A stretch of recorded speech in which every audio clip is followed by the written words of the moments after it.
back to the James Hardy 1000 from Mount Panorama at Bathurst. Alan Moffat in car number 43 leads the great race, 18 seconds to Peter Brock in the number 25 car. So, in fact, Brock has gained just a little bit of ground on Alan Moffat, which is going to make Moffat's pit stop rather critical. Yeah, Moffat probably at this stage, anyway, doesn't know that Brock has closed the gap just that fraction. He'd like a bigger gap to be able to get in, make his stop, and get out again. 44 seconds, so a substantial gap from Brock in second place to the third place getter, Gary Rogers, just hanging in there and doing a great job. But pit stop time must be awfully close for Alan Moffat. High pitch whine of the Mazda coming over the top of the mountain.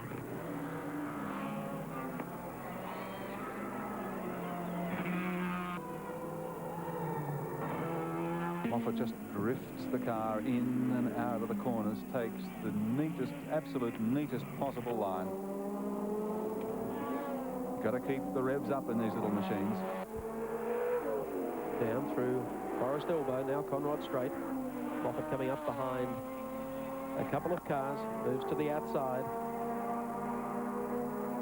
We might see if we can get our 7 radar signal near the windsock coming down Conrod Straight, thanks to Ortex, who are providing us with Conrod Straight speeds here today. Here he comes now. It'll flash on your screen.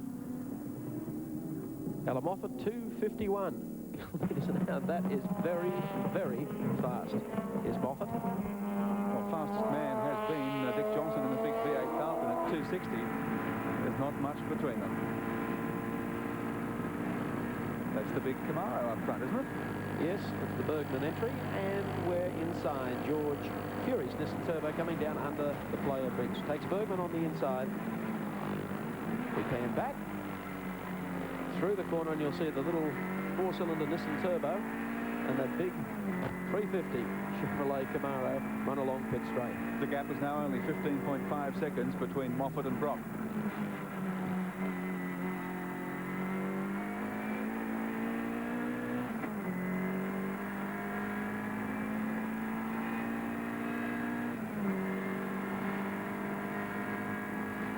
Leader.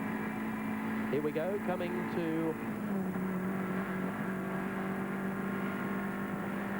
back with George Fury. And there's been plenty of activity in the pit area today, as Gary had mentioned beforehand. The cars in and out. Alan Grice and the Colin Bond pit stop has put them back on the road, still with quite a lot to chase in terms of time against Alan Moffat and Peter Brock.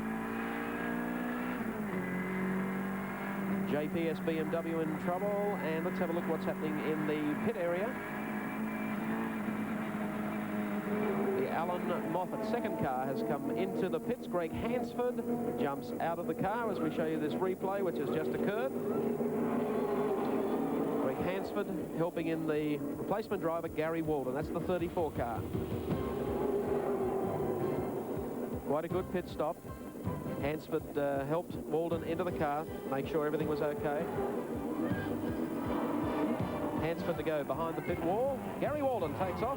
That was number 34. A very quick pit stop, that for the second of the Moffat pit of the RX-7s. Well, we expect Moffat to come in very shortly, and we'll be keeping a close eye on that pit stop because he is only 15.5 seconds in advance of Peter Brock in the dealer team car number 25. Brock has almost a 1-minute margin, about 55 seconds over Gary Rogers in third place. Alan Grice with Colin Bond actually at the wheel now in the leading STP car number 6, holding down 4th spot. Then Warren Cullen, followed by car number 3, and that's Peter Jansen in the Cadbury Schweppes Commodore.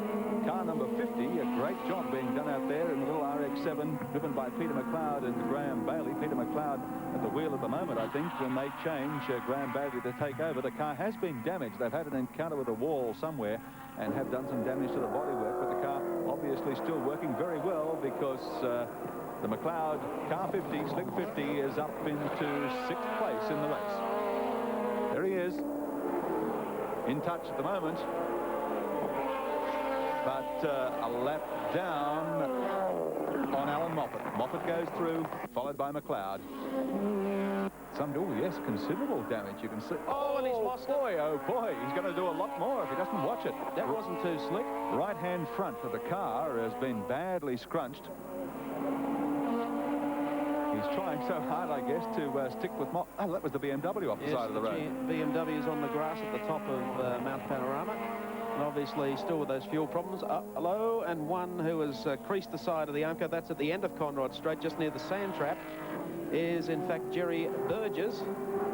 And that is the P&O Cruisers entry, the RX-7, that was to have been co-driven by American Roger Mandeville. Like so many Americans, it is unbelievable the number of Americans who come to this race as co-drivers only to never get a start. The cars go out before they're turned over. Driver out over the fence. It's going to seem an awful long way from Bathurst in New South Wales to Spartanburg, South Carolina for Roger Mandeville. There's the BMW. I don't know where he's going. He's just crawling slowly along the grass. Bad luck indeed, because if ever a car was competitive for this race, it was the BMW. Many of you who watched Hardy's Heroes and the qualifying yesterday, this was one fast car. Is Alan Moffat, lights are on, the flaps are up. Next lap, I would say. Moffat, I think, will be in next lap round. New camera position we've got up at the top of the mountain. Well, that's one we didn't particularly want to use, but that's our race view perched on top of Jim Richards' JPS BMW. The rest of the field flies by. Section of the crowd up there, thanks to Frank and Jim and the boys of the JPS team. We'd rather be getting the picture of them on the racetrack. They're being so gracious in the installation of our race view. And he's got the car mobile again, trying to move off and get it back to the pit area. I think that was the signal the last time around. We take a look at Alan Moffat, the man who presently leads the James Hardy 83. A familiar face, 43 years of age, 14 years at Bathurst. Four-time winner. Four-time winner. Top driver and out in front and leading, and we expect Alan Moffat into the pits this time around. But the gap is narrowing very quickly. He'll want to come in. I don't know whether it's tyres or whether Brock is just charging so hard. I tell you what, we might just have a situation whether Moffat has eased off the pace, but Peter McLeod has just gained on Moffat. Whether or not Moffat is having some fuel problems, not trying to signal anything, but they just caught up, and Peter Brock is just closing on the pair of them. It's just ripped 5 seconds out in the past 2 laps. So Alan Moffat making it down to the pits, maybe just trying to squeeze in that extra lap. Frantic activity coming up in the pits. I think Gary Rogers is in car 11, the Soundwaves Disco car. Dick Johnson is back in, or it's not Dick Johnson, in fact. Let's head down to Forest Elbow.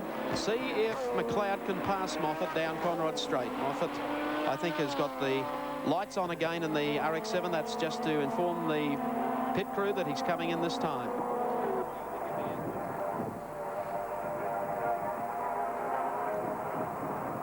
McLeod goes by, so we're waiting for what could be the dramatic pit stop of this race. 10.5 seconds from Alan Moffat back to Peter Brock and then Alan Grice. Kevin Bartlett in the pits in the 17 Palmer Prudential Falcon. And there again is Peter McLeod behind. Blinker is on. This is going to be the pit stop. The race leader, Alan Moffat, in the 43 RX-7, heads into pit road. Coming up, he has the first pit bay, which is very, very good. Straight in and watch the crew go to work. Not only watch them go to work, we'll watch when Moffat leaves, because Moffat has got a dangerous driving charge pending against him. Going out of the pit lane on the final practice yesterday, he almost took another car with him. Let's see what's going on down there now with Evan Green. Almost chaos down here. There are so many cars. Both of the Mazdas have come in. Gary Walden has brought his car in. He's being sent out again because there's no room for him. But Moffat handing over to Katayama, the Japanese driver. Brakes not on, the car's rolling back almost into the second car. They've got it underway. It's a short stop. I've timed them here for 35 seconds. Moffat has seen the loose strip on the front. He's giving a hand, as you can see. They can't get into gear. Katayama's struggling. He can't get first. Can't get. Now he's finally got it. And away they go, and Alan Moffat, with his life support system dangling, storms over the pits. Gary Walden, who desperately needs help, brings the car into the pits. Immediately in front of them, we had car 11 just a moment ago, Gary Rogers. I said to Gary, how is it? He shook his head. He said, we've got no brakes. But Gary has gone out again. Walden having a fairly tough initiation, only done 3 laps since he took over, had to switch off the engine. He's got some sort of problem there, though. Mechanics working under the bonnet. This is rough on this young newcomer. A big chance for him. Working deep there in the rotary motor, trying to cure some sort of misfire that he seems to have. I won't interrupt him. There's too much strain on this young fella. New plugs are going in, so it's something to do with the ignition. They're changing plugs. You can see Gary sitting there. This is a difficult situation for the young bloke. Just to break in, Evan, Katayama has stalled the car and is just on the exit from the pits up to Mountain Straight. He's got it going once again, but they have lost a lot of time through that pit stop. And they've got a lot of transmission troubles. We'll be returning to the action here at James Hardy 1000 in just a few moments to see how Katayama's going, and he struggled to get the car around on his first lap on the mount.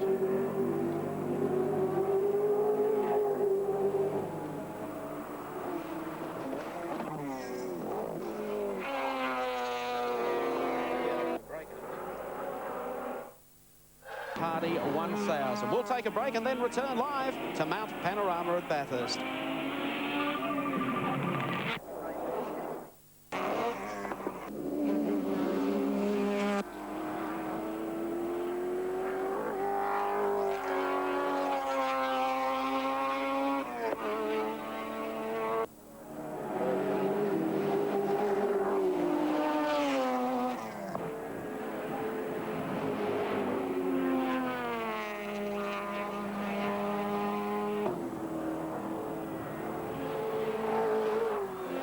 To the James Hardy 1000 live from Mount Panorama here at Bathurst on the 7 network.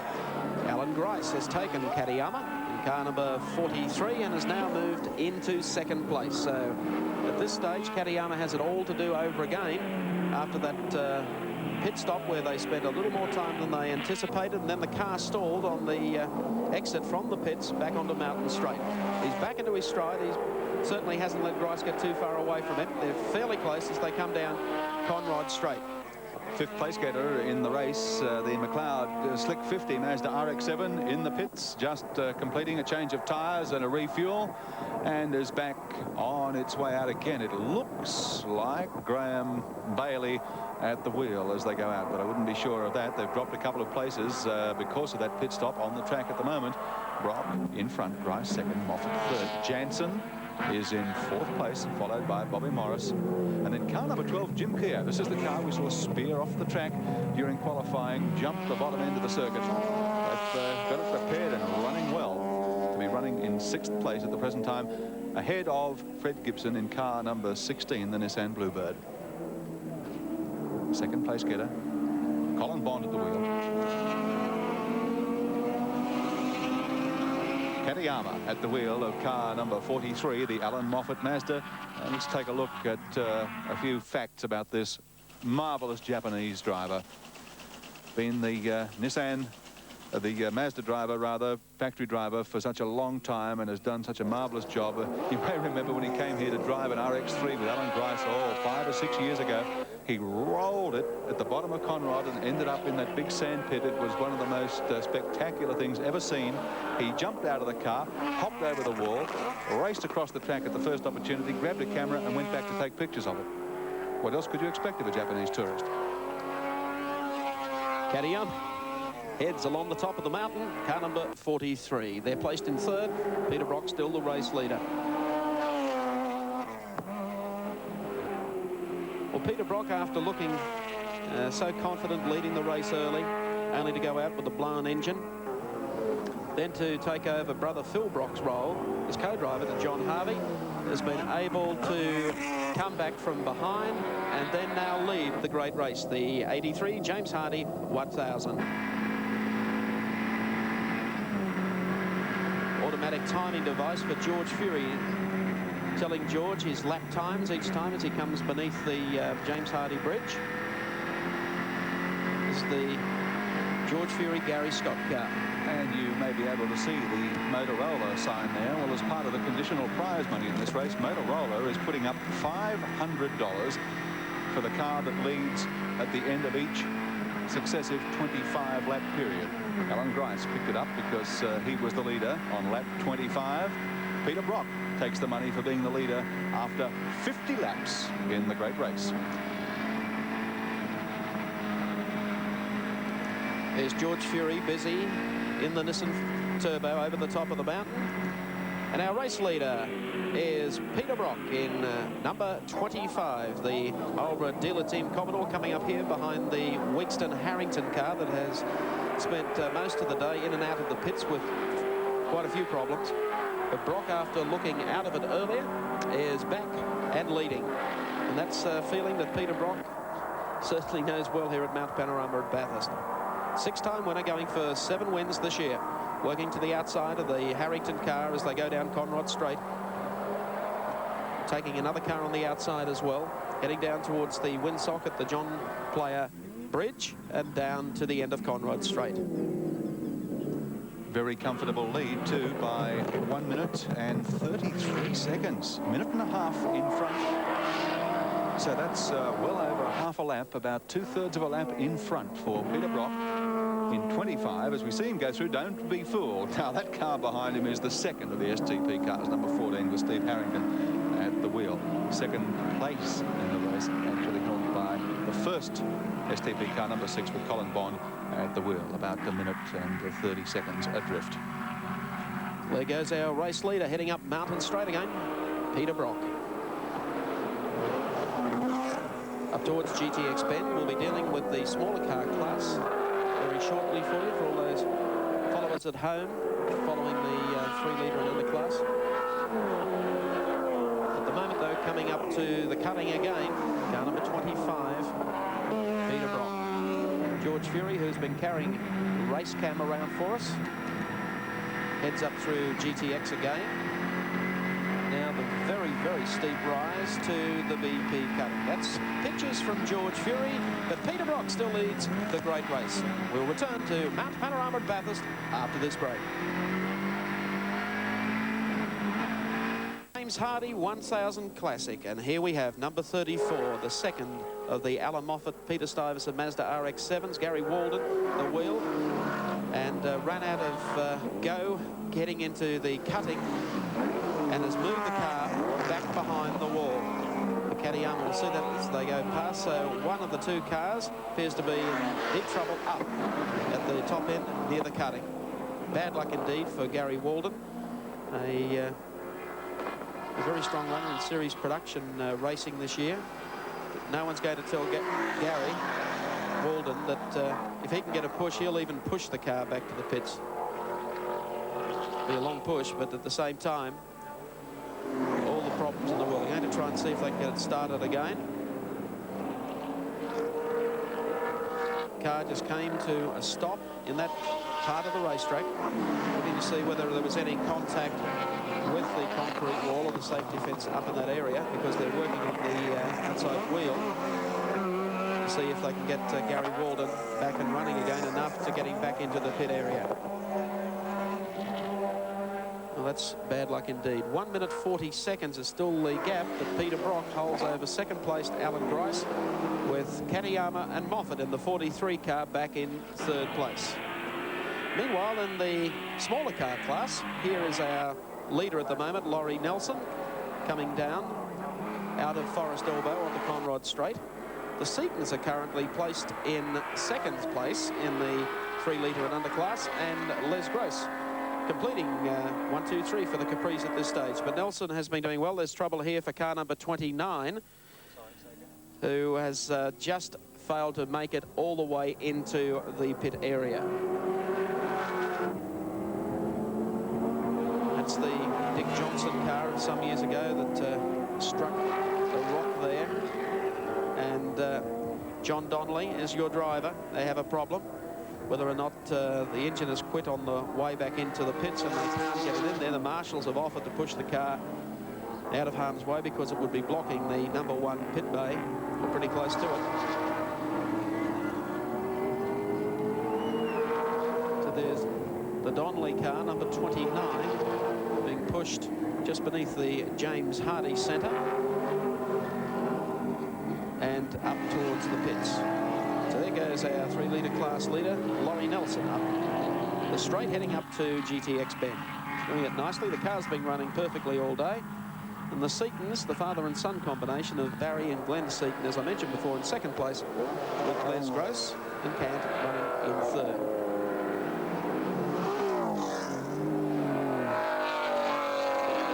Still a car that can always win its class here at Mount Panorama, the Ford Capri. Been a marvellously durable car, hasn't it?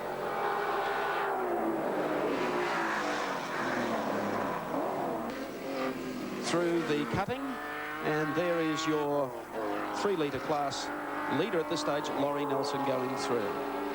Might be wise now to take a look at the update of the James Hardy 1000 Hour 2.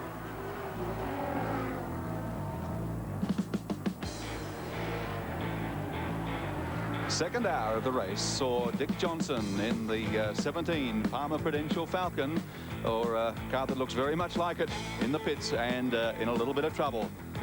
Bobby Morris in 4, the Sands car being hotly pursued by Warren Cullen in the dice for second and third at that stage of the race. Johnson hands over to Kevin Bartlett in the big Falcon. The dice continues between Bobby Morris and Warren Cullen. Commodores still dominating the head of the field at this stage through the second hour. Gricey, the race leader at that stage, picked up the first $500 bonus for leading after 25 laps and doing it well indeed.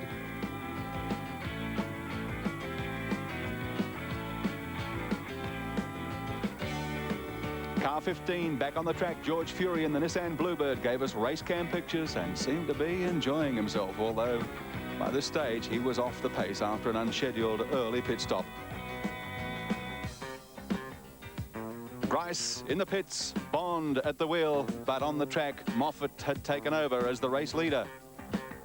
Having difficulty, can't get the car out, tyres in the way. A car parked in front of them. Bondy finally gets on the road, but it took him too long, and Moffat is smiling. 39 laps down, and at that stage, the race leader. Thumbs up from Walden as he prepares to get into the second Moffat car to take over from Greg Hansford. Moffat, of course, yet to make a pit stop at that stage. Race cam pictures as we see the Toshiba Commodore waves Fury through, and Fury says thank you very much. Well, Burgess and Mandeville weren't thanking anybody in particular, not the fence certainly, nor Jimmy Richards. The BMW on the grass at the top of the mountain. Now Moffat's pit stop. Out of the car, Katayama, Yoshi Katayama from Japan in the car, but by gee, they're stuck, can't get going. Moffat angry, the pit crew pushing, and that wasn't the end of it because Katayama stalled it on the way out of the pits. That allowed Brock to go through, and after 2 hours, lead the great race. Welcome back, and we have the father and son combination, the car that is presently placed second in its class. That's Barry Seaton and Glenn Seaton in the 55 Capri. Up to the cutting again. This is where the Hansford RX-7 was, but they've managed to get that off and running and head back to the pit area. Barry Seaton, who has been here since day one, 21st race here at Mount Panorama at Bathurst, and on the 21st lap.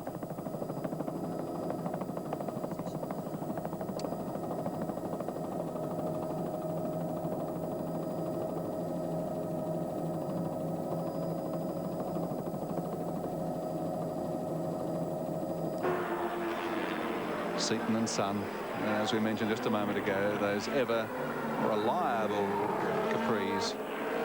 In 21st position outright on the track, second in their class. After 50 laps. Outright contenders clocking up 51 laps, a minute 41 is Peter Brock's lead in car 25. Grice holding down second place now ahead of Alan Moffat, but the duel there is pretty desperate, coming along pit straight at the present time, about to go into Hell Corner and take the left-hander up the mountain once more. Alan Grice in the STP Commodore number 6. Moffat on his tail. They've had a great scrap. About the same distance back that we caught them a couple of laps ago. Following the cars down, here's our race leader going beneath us. And that, of course, is Peter Brock. Back behind, we have, of course, Barry Seaton in the number 55 car. And this pulling to the outside, the Nissan Turbo that'll pass Seaton along pit straight. 25. Certainly pays sometimes to have two cars running for you, and the choice of being able to ask the brother, Phil, to stand down, or John Harvey.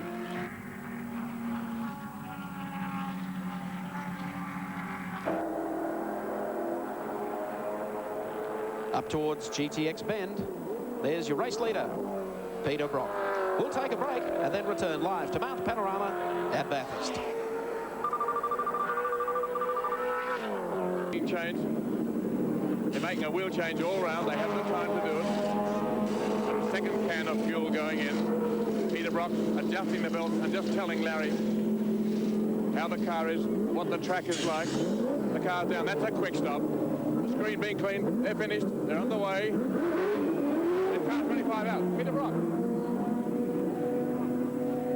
That was a frantic burst there. You've got back into the lead. Yes. The car's not quite right. I'm having to nurse a bit of a handling problem. It's I don't know, and I hopped straight in. It was pulling to the right. I just learned to nurse it and keep on driving with it. Was that what you were telling Larry when he took over? Yes, I said, you'll notice it's a bit knock-kneed. Maybe John ran on a curve earlier. We didn't have time to ask him. I'll ask him now. And also the brake imbalance is quite correct. It's locking up the front wheels, very easily going into the dipper, and could very easily be in a flat spot. And since Larry's a past master of flat spotting tyres, I thought I'd better tell him. Who else is going to drive the car? Will you do the final stint? Oh, I might do. It depends on the opposition. I'd like to give Phil a drive. He can all the drive then. Just wait and see. Well, it could be a four-man crew then driving the car that may well win the race. Still in front. I've got Kevin Bartlett I want to speak to because we've got news as far as Dick Johnson's car is concerned. Kevin, you've got some big problems with the car. What are they? Oh, we've got numerous problems, Evan, and what we've decided to do, in the end, the electrics went that bad that the battery, we lost two batteries, and first thing I had to switch off, of course, was the Channel 7 camera. Sorry about that. Second thing was the oil pump cooler, and the temp started to go up. Then it was jumping out of gear, and I think one thing led to another. So we're going to change the gearbox, change the battery, put an alternator on, tune her up, and come out again, if only to give the viewers another car, in-car shot for... There'll be a lot of cars going past us, so unfortunately we've got brake problems as well. It's just all a bit too hurried, and we just ran out of time, really. The boys must be exhausted. Oh, they absolutely had it. Yeah, they woke up a little bit, though, when we said there's a little drinky afterwards. But they're going to do it. Kevin Bartlett, and back to you, Mike Raymond. Thank you, Evan. Maybe Kevin could go down to the dealer team headquarters. Looks like anyone's going to start down there today. We're back inside with George Fury as we head over the top of the mountain. Working hard at the controls. Gary Scott, rather. Of course, they've had a driver change. Gary from Queensland. And, of course, the main dice, the talking point the last 4 or 5 laps around the mountain has been the dice between Katayama and, of course, Colin Bond. Bond co-driving with Alan Grice, Katayama with Moffat. Katayama took Bond under brakes at the bottom of Conrod Straight, a lap and a half back, in the most astonishing manoeuvre. He passed Bond as though he was standing still. It was a remarkable pass under brakes manoeuvre, but there have been people who've said that this is what really cost Moffat a top chance in this race last year, the fact that Katayama is said to be quite severe on brakes. And if he keeps up that sort of manoeuvre, I can believe it. Well, we picked them up going down Conrod Straight. Katayama, Grice trailing. Really winding the Mazda out. Heading towards the John Player Bridge. Just a slight incline there, past the windsock, and now heading down to the left-hander at Murray's Corner. Perkins in the dealer team car still leads the race after their pit stop. Katayama second in the Moffat Mazda. Grice third in the JPS. Whoops, the JPS, the STP. And there he is coming through, in fact, right on the tail of Yoshi Katayama. They're the top three.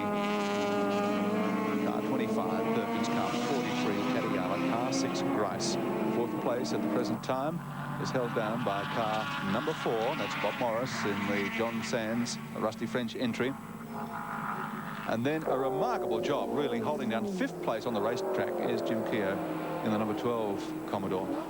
Yes, he's done a tremendous job after the problems in practice. Kadiyama, GTX Bend. Alan Grice still sitting there. They're passing some of these slower cars heading up to the mountain. Moving into the top 20 also is Barry Jones in the number 41 Mazda. That's the Goodrich tyre car running on Goodrich radial, so they've done well to bring the car up into 20. Amazing story about that car, Mike. They blew an engine late yesterday and had to drop a new one in overnight. They had to take it to Orange to put it on the dyno to run it in. The police moved in on them at about 1:45 this morning and said, sorry fellas, you're making just too much noise. They said, look, we've got to get this engine right, we've got to get it in the car, we've got to run tomorrow at Mount Panorama. They said, look, put it in the car and follow us. And they gave them a run back to Bathurst behind the flashing blue light to run the engine in. Well, nothing else, it seems like everyone cooperates in the lead up to the James Hardy 1000. Here's Kadiyama, we've been following. 53.5 seconds behind Larry Perkins in the dealer team Commodore. Doing well after that pit stop. They fought back. They were a minute plus before, but the pit stop by Peter Brock heading over to Larry Perkins. So we've had 3 drivers so far in the car. We've just finished giving Laurie Nelson the big rap in car 59, the Capri, as the class leader under 3 litre, and that's changed. He's dropped back to 3rd. 55, Barry and Glenn Seaton now the class leaders there, ahead of car number 64, and that's Les Gross and Alan Cant in a Capri ahead of Laurie Nelson.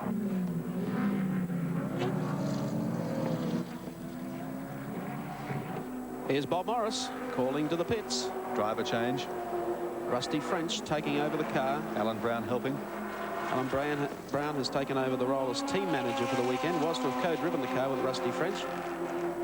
But Morris has done a good job for the team. Evan Green moving into position down there for this pit stop. Wasn't that curiously slow? Morris was out of the car for 10, 15 seconds before French endeavoured to step in. I mean, usually they're dragging each other in and out of the vehicle. Well, French stepped over the wall, so whether or not he saw the quick pit stop, Evan Green positioning himself. We'll be going down to Evan. Time clock running. 35 seconds. Still, look, there's a wheel off there at the front. I mean, this is ridiculously slow.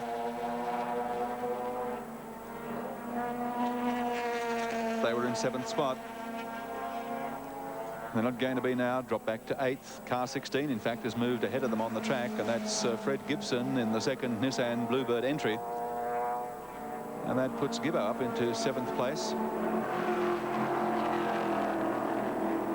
It's the dealer team Commodore in front, the Moffat Mazda 2nd, STP car number 6 3rd, Jim Keogh 4th in car 12. Jansen is in 5th place on the track. McLeod RX7 is running 6th at the present. Then Fred Gibson, Steve Harrington, and this car, provided they get out of pit row in a hurry.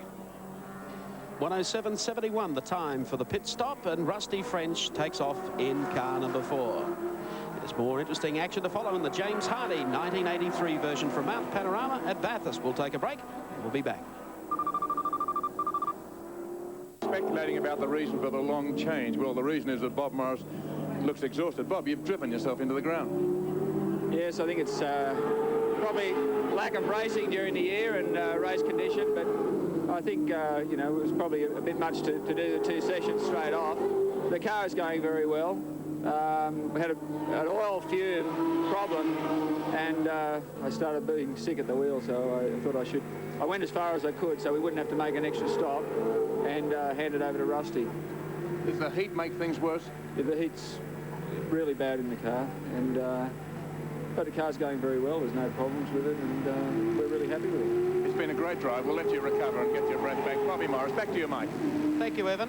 Following Kadiyama down the straight from race cam in George Fury's Nissan Turbo to the bottom of Conrod Straight through Murray's Corner.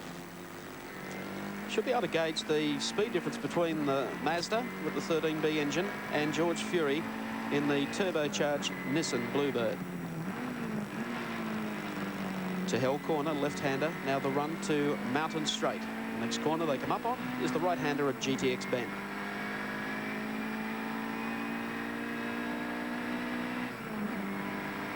Here we can see Gary Scott, who is, of course, behind the wheel, taking over from George Fury, and closing up behind Katayama as they come up to GTX.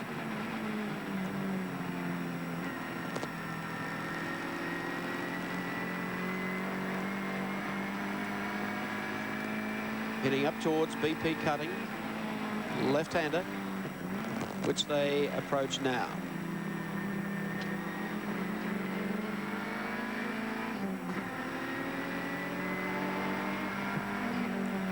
Very, very close indeed to Katayama, and they're coming up on a slower car. Gary Scott pulls to the inside. Just how close are they? Right there you can see the rear spoiler on the RX-7. That's how close they are, and Scott is trying hard.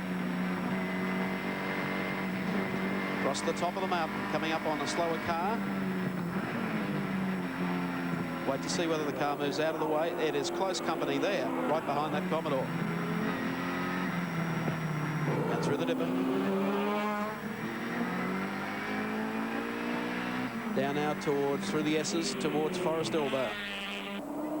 Katayama finds a little inside room there and goes through, puts a lap on that car, and then we have, of course, Gary Scott following as Katayama got the break out of that manoeuvre, dropping down into Forest Elbow. Speed difference. The little four-cylinder Nissan Turbo pulls past the Commodore. Transalloy 53 entry. Coming down towards Murray's corner again. So Katayama has been able to pull away just a little bit from George Fury, but Fury may close it up under brakes as they come to Murray's corner. And they're back where they started from, the last lap. Gary Scott. Katayama pulls to the inside. Scott follows and sits very close indeed to Katayama in the Moffat Mazda number 43. Great race, great rivals here from the Mazda and the Nissan teams.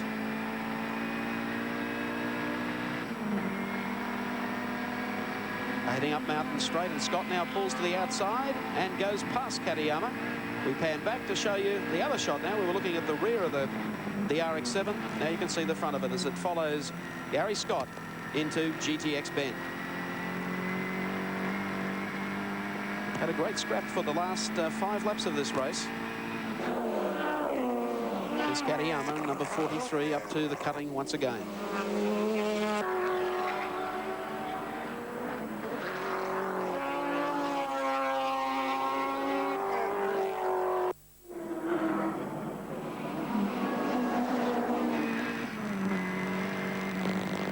There's the rear view from race camp coming across the mountain.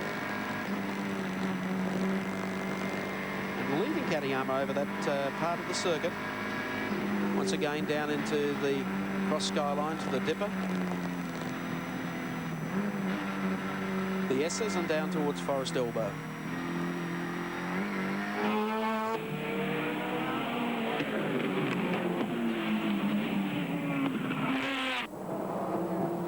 Drop down into Forest Elbow, and it's Conrod Straight once again with Katayama. And the Moffat car still in 43, 55 seconds behind. Let's take a look at the Wins Automotive Products scoreboard for us. Race leader is still Brock and Harvey. Moffat and Katayama in second place. Bryson Bond in third. Up they come. Peter Jansen and David Parsons. And back in fifth place is Jim Keogh and New Zealander Leo Leonard. Coming down towards the windsock again, and that scrap still continues, although this time Katayama might be having a slight braking problem. The car is moving over the road just a little bit. Comes through this corner. Still trying to make up that deficit, that 55-second deficit on the race leader, Peter Brock, now with Larry Perkins behind the wheel.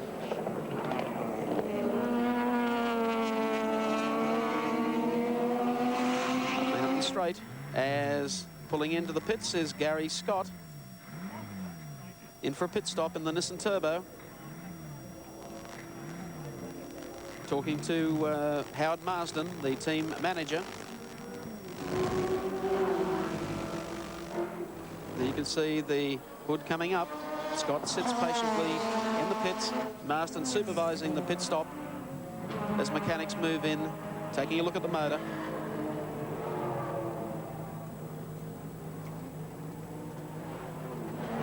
So after running so strongly and bringing us very clear pictures of the scrap that they were having with Katayama, Scott is now back in the pits.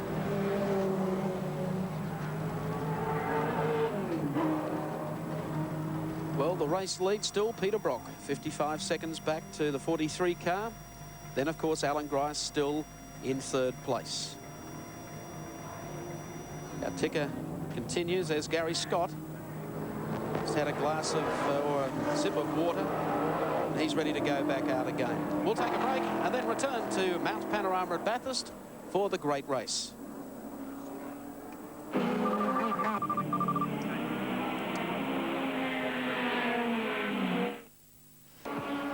Katayama ahead of him on the track.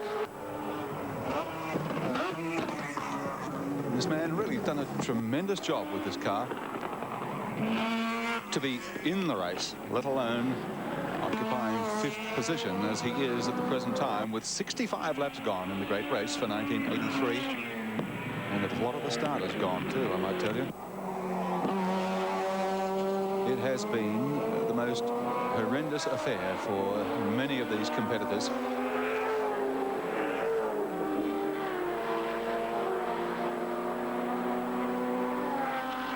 Down Conrod Straight, the STP car tucked in behind him.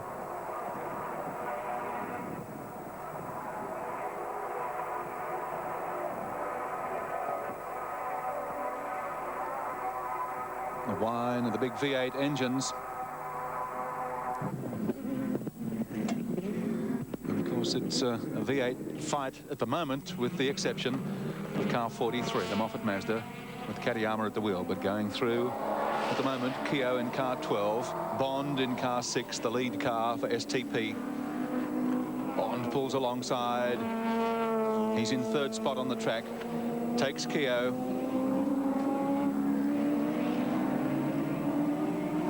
Larry Perkins, the race leader still in the dealer team Commodore number 25, has a 55-second margin on car 43 with Katayama at the wheel. And then it's only 3.8 seconds between Katayama and Colin Bond.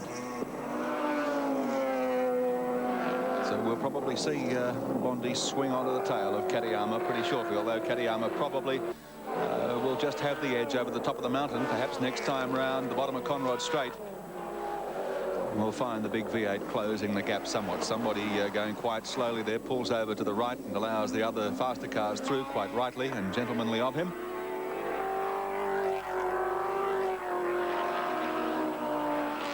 Meantime, Seaton and Son continue to lead the 3-litre class in their Capri.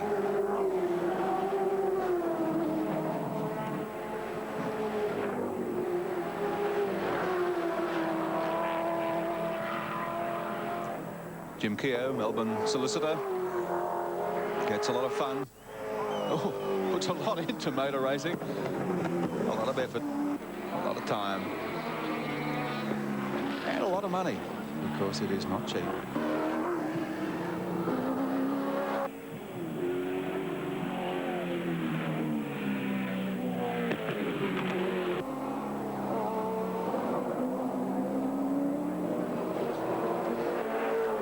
As I said, the man is really lucky to be in the race, let alone in this position, 6th place on the track at the present time, because he went through the horrors during qualifying and timed practice here during the week.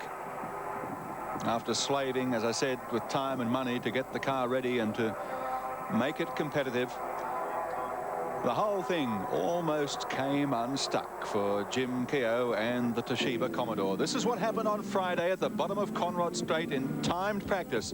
Sideways, off the track, through the fence, steel posts going every which way. Just missed the sign, just missed the culvert, through the fence, in the air, and back onto the track, and you will see John Harvey in the second dealer team Commodore just shim through there as Keogh gives him the flick. and into the sand.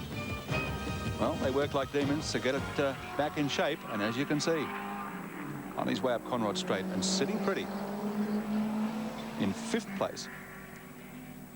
In 5th place in the James Hardie 1000, the great race of '83. So for some of the more highly fancied candidates, the race is over, or all but over, because of the huge problems that they've had. Jim Keogh has been lucky enough to sort his problems out on Friday and doing it well today.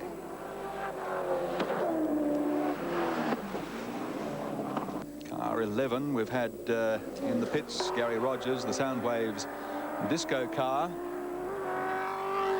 I can't quite see from our vantage point whether there is a driver change there. I will let you know.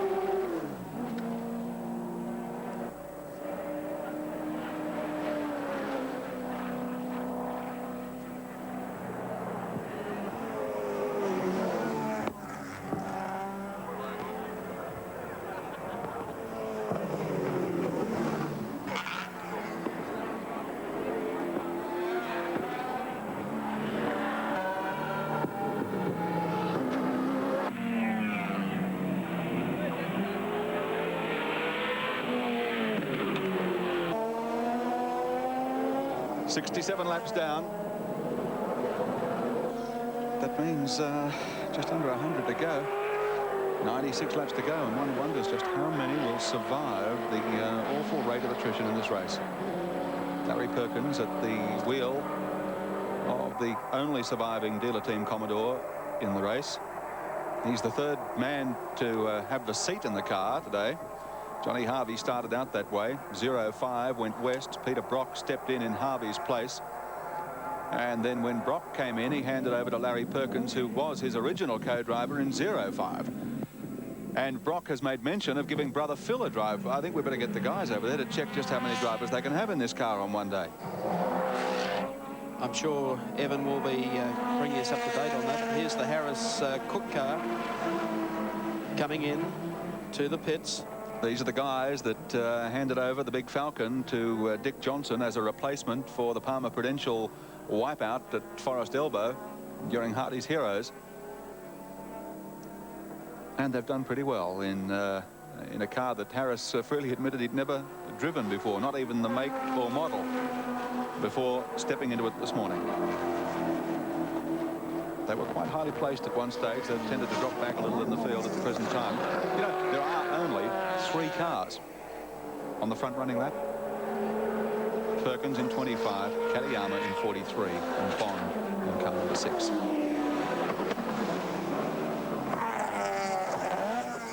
Jim Keogh going through the cutting now. The top positions, checking them again. There we are. Dealer team Commodore 25 in front of 43. The Moffat Mazda RX-7, Katayama at the wheel. 6 is 3rd, the Commodore. Colin Bond driving the STP entry at the present time. Then car 3, Parsons and Jensen. Another Commodore followed by Keir, the man we're following at the moment, and who's had such tremendous good luck to be in this position. Car 50, Graham Bailey and Peter McLeod, the Slick 50 Mazda, doing well on lap 65.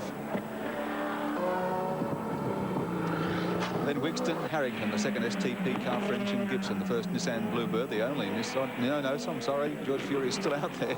Don't do him a disservice. Gary Rogers, Benson Brown, car 11, a Commodore is next. Then Bobby Morris dropped back with Rusty French now in the car number 4, Sands Commodore. Selden and Grant in a Falcon follow that. The only Camaro in the race, Bergman and Longhurst, the big American sedan, hanging in there, but well back at this stage. Gillard and Alexander in an RX-7, then a couple more Commodores, Cook and Harris, Geisler and Radburn, the Falcon of Wilmington and Griffin, Kennedy and Taylor in a Commodore, Topher and Matthews Commodore well back in the field. Then we come to the first of the 3-litre cars, car 55, the Capri of father and son, Barry and Glenn Seaton, and what a great job they're doing. And I tell you what, they could be there at the finish and figuring quite highly in the outright placings. Millen and Jones next in an RX-7, then a second 3-litre car, Cant and Gross in a Capri, Harrop and Cullen a Commodore, Gulson and Murphy in Alpha, another Capri, Hazelton and Strauberg, the RX-7 and Murden and Mulverhill, Hire and Bretland in the Audi, McClure and White in a Gemini, the Nissan of Scott and Fury well back in the field after that mishap on the end of the first lap where they had to call in and take a long pit stop. Shield and Story, car number 37, is next. And so on down to the bottom of the field now. These cars so far back. Cook and Walker, the ones in black you'll see from here on, are out of contention altogether. In fact, if not out of the race. So you can see that there's a bunch of drivers who had a bad day at Mount Panorama on this October 2, 1983, the day of the great race.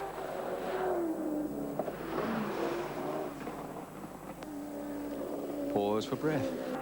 That's a big list. Not only is it a big list of those still running, it's an awful big list of those that are out.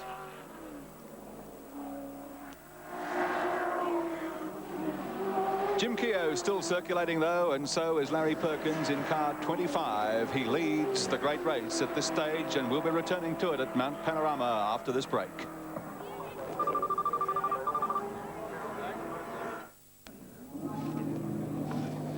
Glenn Seaton is about to take over the wheel of the Capri, which is leading the class. He's the youngest driver in the race. He's never raced at Bathurst before. Glenn, how does it feel to be headed for this situation? Very nervous at the moment, but the car's going well. And we're 2 laps in front of the second place, so far I feel confident. You've really only got to keep it together, haven't you? Just run this central passage and drive it very carefully, I suppose. Yeah, just drive around, keep the car on the track, and hope it keeps going to the end of the day. How long before you change over, Glenn? Another 2 laps. 2 more laps and you're in the ballpark, huh? Yeah. Good luck. Thanks a lot. Thank you very much, Peter Werrett, with Glenn Seaton waiting for Dad, Bo Seaton, to arrive in and pass over to the youngest son. Gary Scott back out on the racetrack.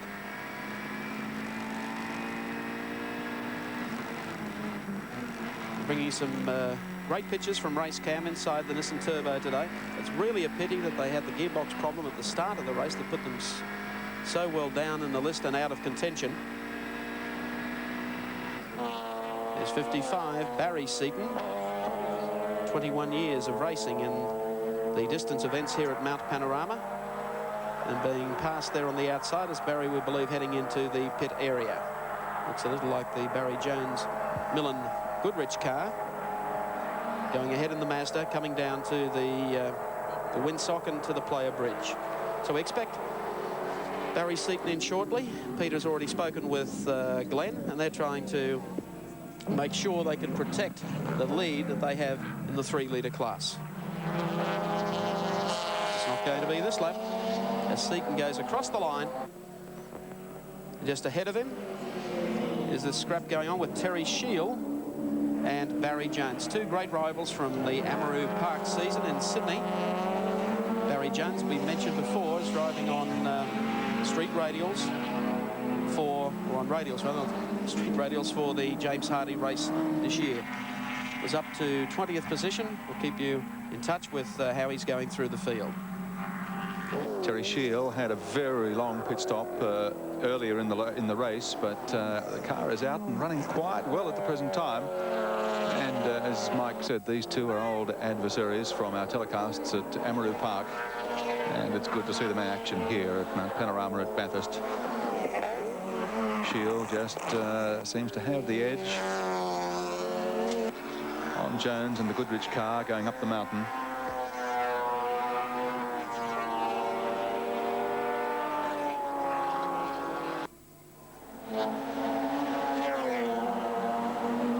Looks like the Finnegan Commodore they're giving the slip to there as they go through.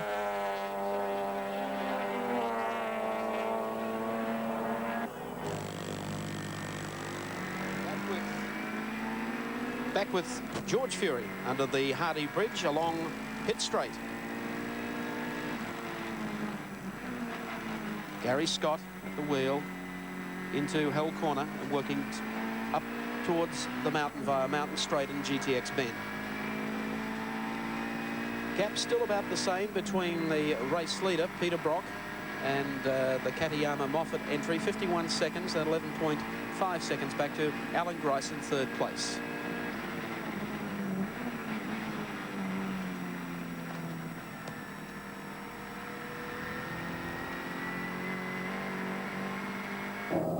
have done very well despite the problems that they had. Cullen's got trouble. They had smoke billowing out of the car prior to their last pit stop, and Cullen very slowly coming over the mountain. I don't think we'll see him make it to the bottom again the way he's going. He's pulling off. Car number 22. No, he's still trying to get round, and he may do it. The Cullen Automotive Industries Commodore entry was running in 3rd place. And blowing a lot of smoke there too, Gary. In fact, briefly 2nd at one stage on about the 22nd lap. But slipping right out of contention at this stage. Seaton's in. Let's watch the pit stop, the change from father to son. The class leader here. The under 3 litre Capri.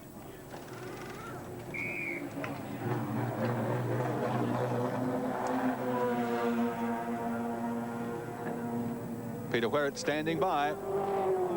Here he is. Barry Seaton out of the car. Young Glenn is in the car. A fairly quick stop. Tyres going on the offside only. Fuel going in. Windscreen white. Glenn getting a hand with the belt. Slightly smaller than his dad, but not much. Getting a few instructions too. Ready to fire up the car. Wheels are on. Fuel is out. Had a bad crash down here. And it's away. Glenn Seaton's on his way. It's Lawrence Hazelton and Jerry Stauberg in a Capri, one of the 3 litre class cars, car number 57. On the top of the mountain and off the wall, or on the wall, it's more like it, hanging on the wall. Driver standing out, leaning against the fence, so he's, well, I was going to say okay, he looks very groggy on it.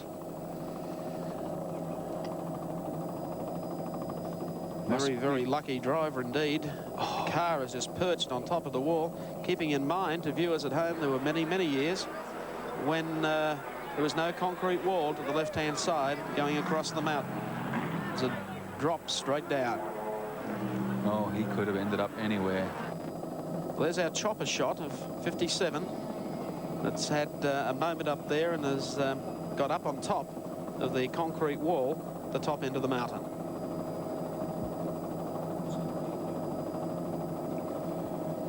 Yes, from our commentary position here down, all the way down on pit straight, we can actually see the rear end of that car sticking up over the fence. That chopper shot, in fact, looks straight back down the mountain. So lucky. Just off the top edge. We'll probably get a graphic view of it. Oh, indeed. Right up on top of the wall, and they're going to have a dickens of a job removing that from on top of the wall to get it on the back of the quick left truck. Well, the truck is going to take up half the track there. The truck is going to take up half the track. It is the most inconvenient place on the circuit to have a truck park because it's so fast. It's really bent the car. Looks like certainly not much you could salvage out of the front of the Capri, which would suggest almost a head-on confrontation at the wall. But we'll have a report from our officials, the ARDC officials. The crash tender vehicle has a truck that goes straight to the top of the mountain, which carries a doctor. We have a number of doctors here at the circuit, and the doctor will then call for an ambulance, and the ambulance is also strategically placed around the circuit. Car, we believe, has been dispatched from the bottom part of the circuit, and they should be up to the scene of the accident very shortly. Laurie Hazelton was telling us before the race that the worst moment he'd ever had before in motor racing was here on Friday in the 2nd practice session. Friday afternoon, he had a wheel rim explode under the car. Maybe the same thing's happened here because something has put him into that wall with awful force. Well, the yellow flag's flying. Let's go down now to the pits and let's hear from Evan Green. Just following through with the the crash there, Mike. Obviously he's gone into the fence a bit before and rolled along. If you draw back a bit, in fact, you can see the tyre marks where he's hit a little bit further. They've gone in, they're on the road, bang, that's the point where he's hit the fence and rolled along the top. It must have come within an ace of going over the other side and duplicating that terrible crash that Tony Roberts suffered back in 1969. In those days, there was no safety fence, and Roberts just launched himself into space and landed in the far trees.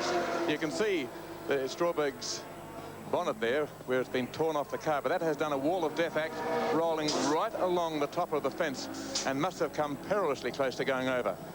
A couple of years ago, he'd have been down in the bush like Tony Roberts was, but luckily the fence has saved him. I don't think the driver is any more than shaken up, but it's one of the most dangerous parts of the circuit, and I doubt whether they can get that car off there without causing a complete stop to occur in the race, because they won't get a truck there at an angle to extricate it without blocking the track. Evan, it must have been hard in the mouth stuff for the huge bank of spectators right at that point too. Yes, well, it's a favourite place, Gary, for people to come and see what goes on. You can see the crowd there. These are the real enthusiasts, the ones who come to Bathurst to watch the difficult part, and no greater demands are made upon driver skill than down through these bends leading down towards Forest Elbow. They don't call that area Skyline for nothing. No. And he went so close to becoming part of the Skyline. He must have rolled along the top there for some distance. You can see in that one shot the tyre marks right on the left of the screen. What caused him to go, I don't know. He may have touched another car, or might even have gone into the bank on the other side and then gone across the road. See how he's changed direction by the tyre marks? He has gone one way. Maybe it was just a correction. Maybe he touched the car. Maybe, in fact, he actually touched the bank. And then he rolled along, what, 25 metres of fencing to finish up still on the right side of the fence. But you can see the driver there resting, shaken, but I think largely unhurt, protected by the safety fence. That is a close one. Evan, you've spent the past hour or so in the pit area. What seems to be the general feeling amongst the teams? Quite a few disappointed drivers? Oh, well, it's not disappointment so much. It's just a sort of a frantic desire to keep going and try and overcome all the problems they're having. People like Gary Rogers, who was one of the leaders, has had persistent brake trouble. He had a long stop just a while ago to change the master cylinder. We saw Warren Cullen come in with the Commodore, and his car was behaving like Boadysea's Chariot. The axle was out on the left-hand side. He's now, in fact, taken the car to the back of the pits to work on it, but he almost mowed down a few people at the knees. I'm sure that Warren didn't know the axle had come out, but this lethal 1 metre of metal was screwing away in the air as he drove down and had people jumping for their lives. We saw Bob Morris, of course, come in and collapse as he came out of the car. So tough were those first two stints. He drove very hard. He always drives fast, of course, and it's very difficult when he comes back. I think rather than an air of disappointment, there's an air of disbelief. So much has gone wrong to so many cars that it's like people being at the movies. They don't think this is reality. They can't believe it's happening to them. We're now into the critical phase of the race where the real pros will come to the fore. They'll grind on, they'll pick up the seconds on the other cars, and they'll decide who's going to win and who's not going to win. And it's under these circumstances we see who's settling down in the lead, and that's when drivers like Brock and Moffat really do come to the fore. They can maintain their concentration for hour after hour, no matter what happens. They never forget they're there to win a motor race. If they have a disappointment, they put it behind them. Evan, you mentioned Brock. The question a lot of people are asking is how many people can drive car 25 in one day? Well, if they've nominated the 4 drivers, the 4 of them can drive. I'd be surprised if they put Phil in for the last run. He's not as quick as Peter. It's a question of whether brotherly love wins out over against hard-headed sense as to who should drive the car. But the more people who drive the car, the harder it's going to be, certainly. Peter Brock now knows what the problem is. He told it to Larry Perkins, who's in the car at the moment, and it would make the greatest sense for Peter Brock to get back in and do that last stint and try and get the car to the flag. To put a fresh driver in a car that's worn and behaving erratically, as Peter described, is very difficult and probably very unfair on Phil Brock. Let's hope that Peter can take a cold, analytical look at it, not behave like a brother who loves his brother, but behave like a team manager who says, right, we've got to win this race. Let's put in the best driver, and the best driver is me. Thank you, Evan Green, as we follow the cars coming up through the mountain to BP cutting. Peter Brock still out there in front. We'll take a break and return to the James Hardy 1000 from Mount Panorama at Bathurst. To Mount Panorama at Bathurst. We're picking up the cars, still heading up to the top of the mountain. This is the Grant Selden machine, top placed forward so far in the field. And whilst we see Selden and Grant's leading forward entry go around, car 6, the third place getter in the race, is in the pits. That's the Grice STP car. Now, are they changing drivers? Difficult to tell just at the moment. Just tightening up, it looks like. The rest of the crew are ready for the car to come out, so there is a problem there. Evan, I'm quite sure, will be checking on that for us shortly. Bond is out of the car. Grice is back in. Taking time, precious time. They can't afford to waste. Moffat, Katayama at the wheel of the Moffat Mazdas, getting away on the track in front of them. 51.37. The time in the pits. Bergman. The big Camaro bites the dust.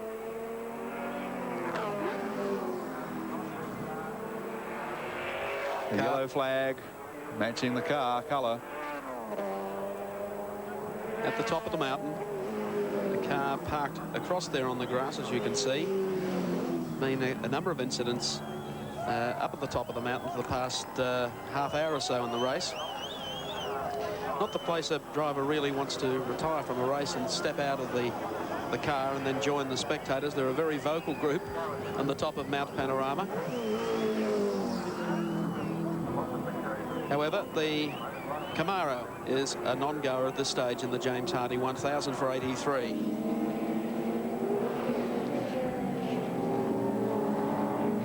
Number 25, Peter Brock, still leads. 57 seconds, the buffer to Katayama in the number 43 Mazda, and Grice still holding on to third place. One lap down then to David Parsons and Peter Jansen. Let's return to the pits now to Evan Green.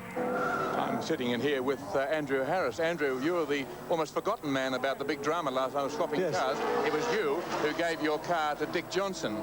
Well, Dick's in trouble, but how's the car that you got going? Well, the car that Dick gave me to compensate me for giving me his car is flying, and we're having very few problems with it. We've had a slight oil leak, which we've now rectified. The car feels very strong.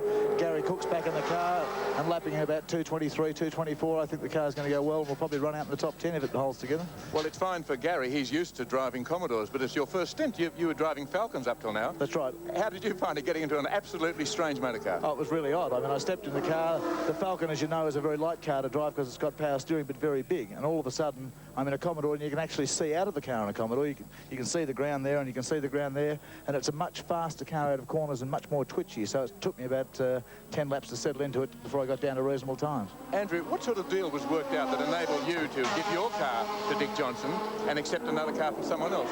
Well, basically, the way it started, Dick's wife walked past me, and I think Jill's one of the loveliest people in motorsport, and she was in tears. And I thought, well, the fans would much prefer to see Dick Johnson out there than Andrew Harris. So I said to Jill, listen, go and tell Dick he can have my car, and I'll pull out of the race.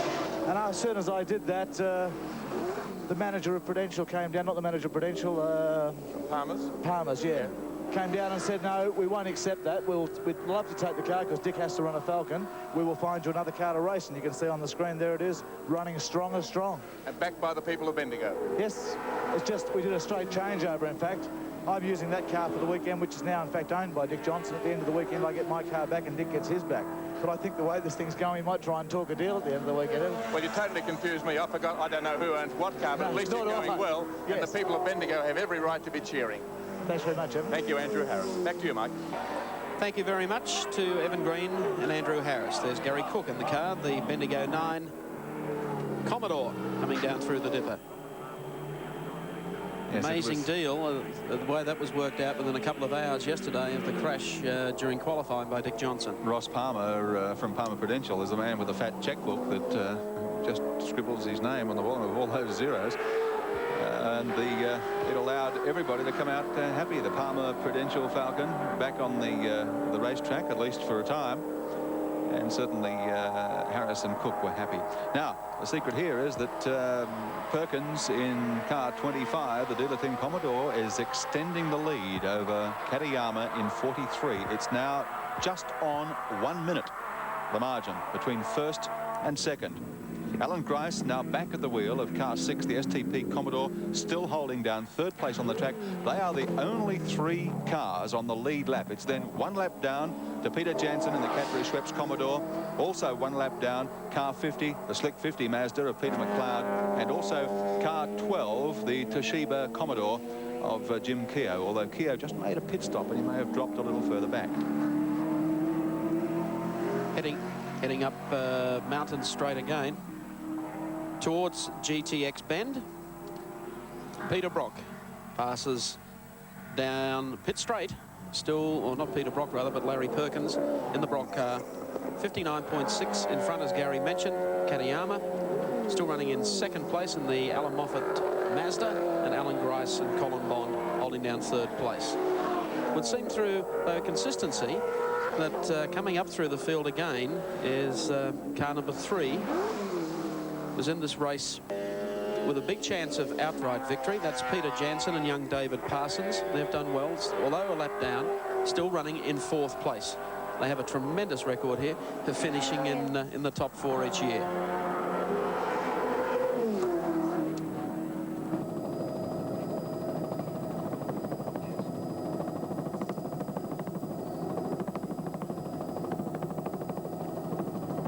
Great tracking shot by our 7 helicopter across the top of Mount Panorama. It's following Gary Cook through past the car, the Hazelton car that we see still suspended on top of the concrete wall there. Time now to review the James Hardy in our hourly update.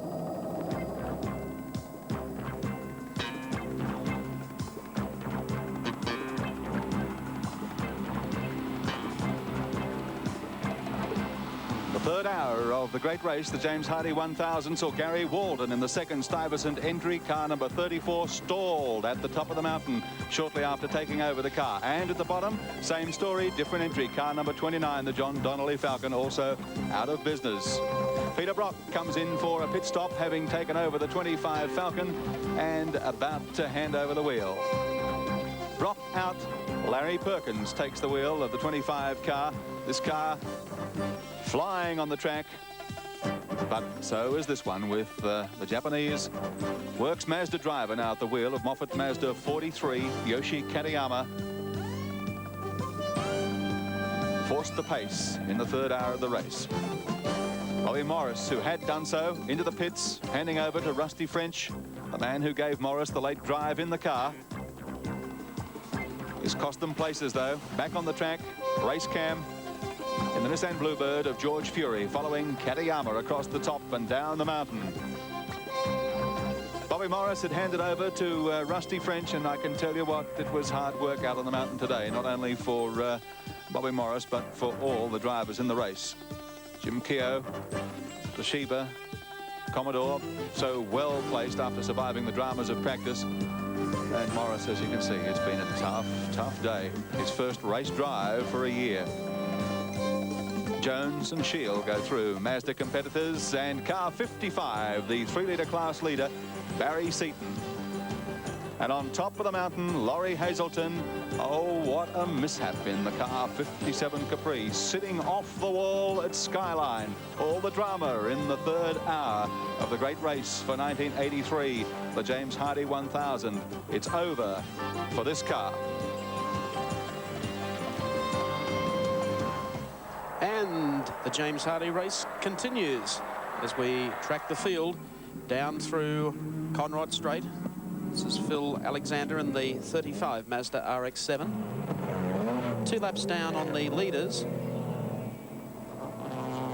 but now making it up within the top 10 as he heads into the pit area. We'll take a break and then return live to the James Hardy 1000 from Mount Panorama. Who's just handed over car 6 to Alan Grice. It looks pretty hot, hard work out there, Colin. Well, it is, Evan. It's obviously a warm day, but the problem we're having with the car, I think it's common to most of the V8s when you watch them, is that we've got to pump the brakes all the time to get a pedal up. I think that the wider wheels that we've got on the cars now are just generating so much load into that front straight area and that you're getting a bending moment. It's pushing the pads away from the disc, and you've just got to keep pumping the brakes to get the pads out so you can stop the car. And it's quite okay when you've got a normal lap going, but if something happens and you just got to stop straight away, you've got to get 4 pumps in there somewhere before you can stop it, and that's the only thing you're worrying about. Things look pretty frantic out there. A few cars into the wall and lots of cars in strife. It is. I think that a lot of cars obviously tried to go too quick too soon, particularly the lesser runners. You know, I think they tried to run with the front runners, and we did have a lot of cars stopping in the first hour, which I would have thought normally wouldn't have happened in this race. But, you know, these things happen. At this stage of the game, you know, the car's running well. It's as long as we don't have to jump on the brakes, I think it's some unexpected sort of incidents. Alan Grice has a reputation for being a desperately hard driver. Can you control him? Can you just get him to back off a little bit, do you think? Or is he just by nature a sprinter? No, I think by nature he's a sprinter. It's he's the main driver in the car. He's been driving the car all year. And I just like, it's nice for him to actually run the car at his race. I got in the car, did my bit for him to bring the car back so he'd get in it and sprint to the finish if he wants to. And I think that's what he wants to do. OK, Colin, let you go up and get a drink and have a bit of a rest. Thank you. And back to you, Mike Raymond. Thank you, Evan, and thank you, Colin Bond. Car number 3, down through the gears, heading down to Murray's Corner. David Parsons from Tasmania, a youngster in a hurry. In 4th place at the present time, but we'll talk more about his interesting character and a most accomplished young man. But whilst we watch him go around, let's just check the win scoreboard again at this stage for the top 5. The dealer team Commodore, Perkins still at the wheel of that car and leading the race by almost a full minute from Katayama behind the wheel of 43, the Moffat Mazda RX-7. Then Grice back in car 6, the STP Commodore holding down 3rd place. David Parsons driving the Cadbury Schweppes Commodore in 4th place. And, hey, the slick 50 McLeod Mazda is in 5th place outright. Boy, oh boy, they are doing well. That's the top 5 on the win scoreboard. David Parsons taking up towards the top of the mountain now, and as we said, he really has come on enormously as a driver, has found favour with Captain Peter Jansen, who gave him a drive here in this car last year at Bathurst, and Parsons did the job and took the Rookie of the Year award. 23 years of age from Tasmania, and as we see him going around, I think we ought to congratulate both he and his wife. His wife is in the Devonport Maternity Hospital in Tasmania at the present time, having just given birth to their 2nd child, a son named Mitchell John, who arrived last Monday night at 4 minutes to 8 and becomes the Parsons' 2nd Bathurst child. And I say that because it was only 2 weeks before his inaugural Bathurst drive last year that his wife gave birth to their 1st child, a daughter, Kirsty Lear. I guess if this becomes an annual pattern, he'll need to keep getting big drives with Peter Jansen to earn the bread to to keep them all going down there in Tasmania. Well, he was Rookie of the Year here last year, and he's put up a splendid performance so far. In fact, Peter Jansen entrusted the Commodore to him yesterday for Hardy's Heroes, qualified the car well. He's in good shape. The car seems to be running along quite strongly. We're looking at getting radar times along Conrad. Let's see if we've picked up Peter Jansen. Yes, coming up now, or David Parsons rather. 2:54.27, that time down Conrad Straight. Now, thanks to Autex for providing that system for us throughout today's telecast. David Parsons, and here is the rusty French Bob Morris machine just back behind them.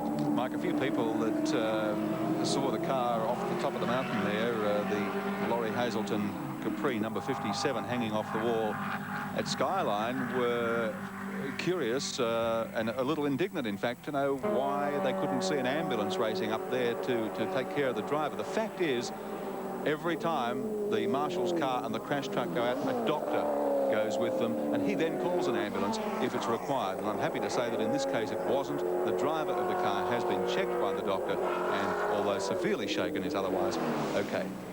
Well, that's great news. Should reassure all those folk following Laurie Hazelton in today's race, or who were following Laurie Hazelton until that moment up on the top of Mount Panorama. Larry Perkins in car number 25, starting to increase his lead even more so over the Katayama Moffat Mazda. That lead is now blown out to 1 minute 8 seconds. Do you reckon that Al might be champing at the bit to get back behind the wheel? Could be, although as we've mentioned before, there was some tendency for a lot of people to believe that Katayama was perhaps a little harder on the car and drove it a little harder. And Alan certainly will have the job to do in the closing stages of this race to pull back 1 minute 8 seconds on Larry Perkins, or as we would suspect for the closing stages, Peter Brock. Still following David Parsons in the Cadbury Schweppes Commodore entry in 4th place. Now we go back inside the Nissan Bluebird following car 43, Katayama. Let's just see how hard he does drive. They come down into Forest Elbow. Gary Scott at the wheel of the Nissan Turbo. Katayama at the wheel of the Moffat Mazda car 43. He was able to pull up the Mazda quite easily the last time we followed with the camera shots, and he's doing exactly the same. Gee, there's not much room there. Gary Scott driving, ton of concentration. Meantime, in the 3-litre class, all those folks following the Capris, it's still young Glenn Seaton and his dad Barry Seaton who lead the class in car number 55, the Alpha Couriers Ford Capri. The Capri benefit has been broken up just a little there. 2nd place 64, Les Gross and Alan Cant in a Capri, but 3rd spot in that class is now held by car 58. That's Ray Gulson and Gerard Murphy in Alfa Romeo. Race settling into a pattern now with the number 25 car still able to pull just a fraction each couple of laps over number 43. It was 68. They've gained 2/100ths of a second in the last lap or so. So they're steadily building on that lead.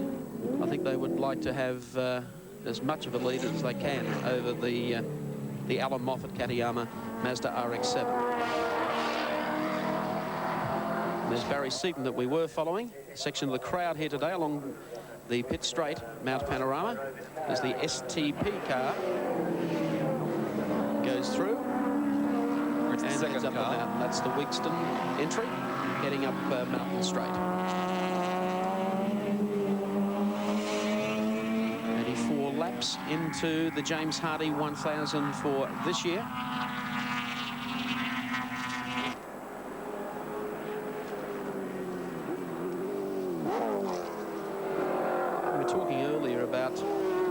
David Parsons, Peter Jansen, who is one of motor racing's more colourful figures, talks big figures when it comes to Bathurst budgets. According to Jansen, his annual pilgrimage to this mountain costs in the vicinity of $80,000. He says for that outlay, he likes to do it well and to certainly finish well. What really intrigues me is how this man, who has only had one motor race of this type since the last Bathurst, can be so naturally smooth and display almost effortlessly the stamina required to last the distance. Here in the pits, Peter McLeod is in for his pit stop in the slick Mazda RX-7. In 5th place at the present time, although two laps down on the race leader, Larry Perkins in the dealer team Commodore. There's the damage that was done early in the race. They have tried to tape it up on an earlier pit stop. We saw him almost have a big lose at one stage, chasing Alan Moffat across the top of the mountain. But they've done it well. Peter McLeod and Graham Bailey. Graham Bailey at the wheel of the car. Yes. McLeod himself is helping with the pit stop. Rushes round, organising, supervising the crew. Come on. Get the gear out of the way, fellas. And away goes Graham Bailey. One of the most underrated drivers around. McLeod heaves a sigh of relief. And Slick 50 goes out to rejoin the race. Gives the suspension a bit of a caning on the last hump out of pit row.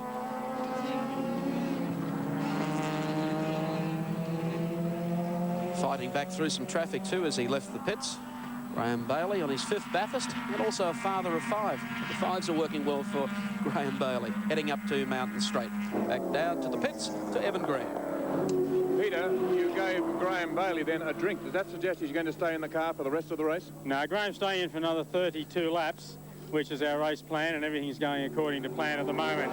I did the first session, which was a reasonably long one. He's had 2 short sessions, or he's had one. He's having the second one now, and then I'll finish the race off in another 32 laps' time. Do you think that's better than having one long stint, as some of the others are trying to do under these conditions? Well, we can't because of fuel consumption. We would love to have had 3 long sessions, 3, say, 55-lap sessions, but the fuel just won't let us do that, so I've had to break it up into 4 sessions, and the best way to do it was run these middle 2 with low fuel loads. What caused the damage to the front of the car? Slow Commodores.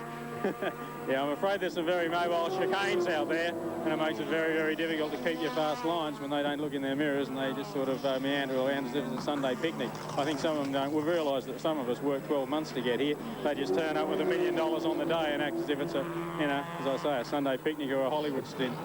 Peter McLeod running in 5th spot in the James Hardy 1000. Pete's a Mazda dealer from Wollongong. His hobby is car restoration. Well, he'll just have a little work to do on old Slick 50 when they get through here today. Picking up as the Graham Bailey Slick 50 car heads down Conrod Straight. Still, Larry Perkins leading the 1983 Great Race. We'll be back after this break.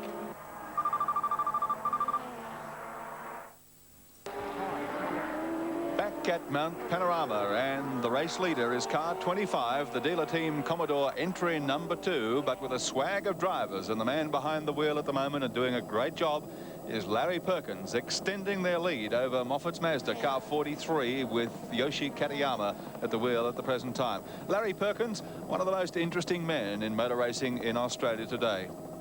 He does a great job for the dealer team, helps them with the preparation of their cars and the testing of their cars.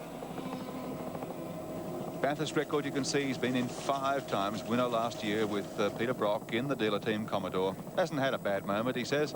He's the man that built and co-drove across Australia a solar-powered car, so he's a man of many facets. Extending the lead, as I said, by now out to 73.9 seconds over Katayama. Car 24 is in the pits. Let's take you to Evan Green. And it's Scotty Taylor just strapping himself into the Commodore. His friend Kevin Kennedy is strapping him in. An amazing team, Gary. They've been together for 7 years. Their 7th successive Bathurst. No other team can match it. Scotty's a car dealer, comes from Wodonga. Kevin, his mate, just making sure things are right, telling him what's wrong with the car. They're running 15th outright. I spoke to Scotty, a short, thick-set fella, just before he got in the car. I said, what's wrong with the car? He said, nothing. And that's a different story to the ones we've been hearing all day from practically every other driver. Evan, you said they've been together for 7 years. Do you know that there are only 16 driver combinations here today that have survived since last year's race as combinations? Well, here's one that made it for more years than you'd imagine. Kevin, come here. We were just saying, you've been together with Scotty for 7 years. Why have you stuck together so long? He likes Bacardi and I like Scotch. We don't mix our drinks. You must enjoy Bathurst. We do. Very good. Having a good trip this time. We're a bit slow, but we're still there. A lot of cars dropping out, so we're there with a chance. You're the freshest looking driver I've seen here all day. I take it easy. Look after my health. Kevin Kennedy with Scotty Taylor running in 15th place. Back to you, Gary. Yeah, just of interest too, Evan. If memory serves me correct, Barry Seaton and Don Smith hold the partnership record here at Bathurst. They've driven together 9 times. Right. There have been some famous old partnerships in years gone by, but of the current lot, that pair of old-timers, if they'll forgive me calling them that, Scotty Taylor and Kevin Kennedy, hold the record. And are they having fun? Well, Larry Perkins is having fun as he barrels over the top of Mount Panorama. 73.9 seconds the lead, and extending over Katayama. Katayama at the present time is just coming across the start-finish line as Perkins goes to the top of the mountain. Katayama, in fact, now making the left-hander at the end of pit straight to make his way up the mountain again. Meantime, it's the Bergman Camaro coming back into the pits after the trouble they had up at the top of the mountain. Slid the car off into the grass. The trucks have been able to pull it off. Perkins is making 2 seconds a lap on Katayama. Katayama's done 41 laps at the wheel of Moffat's Mazda. I'm very surprised that they haven't hauled him in and that Moffat is not back behind the wheel. Well, he's completed the required amount of time as a co-driver on the circuit, and I think Alan Moffat would be warming to the idea of trying to peg back the gap if he can on the dealer team Commodore, presently being driven out in front by Larry Perkins. That is quite a gap. 1 minute 40 then back. A lap to Alan Grice in car number 6. And David Parsons up into 4th place. And then, of course, Peter McLeod to 5th. The Wigston car has come up to 6th place, and Keogh to 7th. Bob Morris and Rusty French in 8th place. Across the top of Mount Panorama, Katayama in the Alan Moffat number 43 car. We've mentioned his times. We anticipate a pit stop probably within the next 5 laps by Katayama, with Alan Moffat to take over the controls for the late stint. In polite Japanese terminology, does that make him Katayama-sama? Could well do. Again, down towards Forest Elbow. It's Katayama going through in car number 43. Drove very well here last year. However, we'll try our Ortex radar printout of Katayama. We'll catch him with radar down Conrod Straight this time. I don't think they'll have any trouble catching him. He's been slowing down just a little. And it's really developing into quite a serious situation for the Moffat endeavour here at Bathurst for 1983. Well placed just a few laps ago. Here comes the readout. Katayama, 252.6 kilometres per hour. We had Moffat earlier, I think, at about 256 kilometres per hour. Not a great deal of difference. The 43's working well.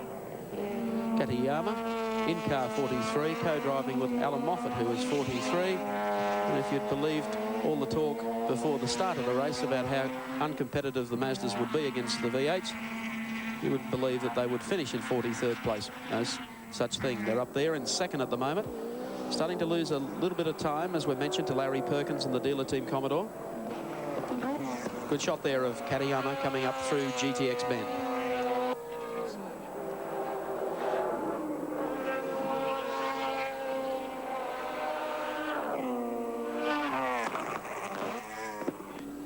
Only 2 cars on the lead lap, and that's Perkins in 25, Katayama in 43. After Katayama, it's 1 minute 40 seconds and a lap down to car number 6. That's Alan Grice, the STP car, holding down 3rd place, and a 25-second gap after that to car 3. And that's the Cadbury Schweppes Commodore. We've mentioned man doing a great job in the race, who is in 7th place at the present time. 2 laps down is Jim Keogh, who's talking with Evan Green.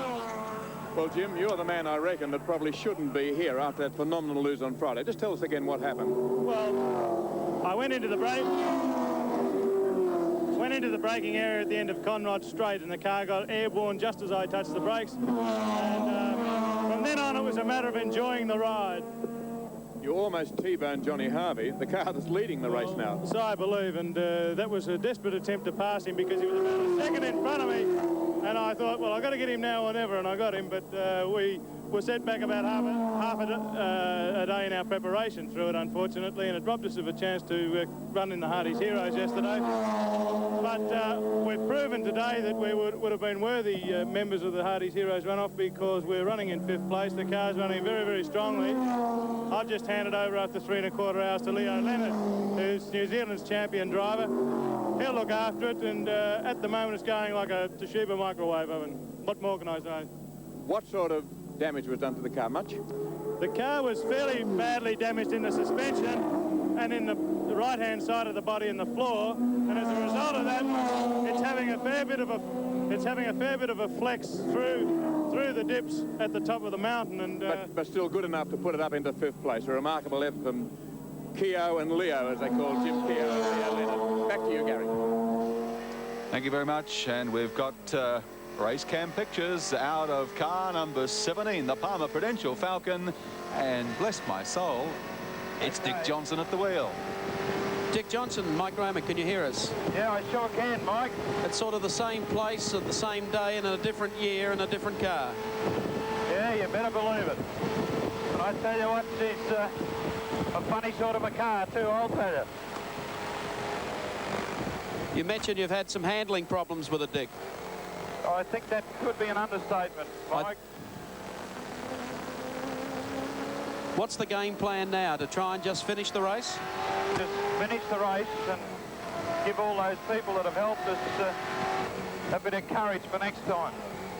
Because especially those guys from Tape and Tony Warren from CIG and those sort of people, and all our guys and our sponsors, They've been absolutely fantastic over the weekend. Dick, I've heard you boasting before. I didn't think anything was too much of a handful for you. No, still not a handful. We'll just do the best we can. Dick, there's not as much traffic on the road, I don't think, as there was at this time last year. No, I don't think there's too many left. Here's Brock out behind me. I'll just let him go. Larry Perkins at the wheel, I think. Well, those guys, they've got a race in front of them, so we'll let them go. Not that we can do that much about it in this old hump anyway.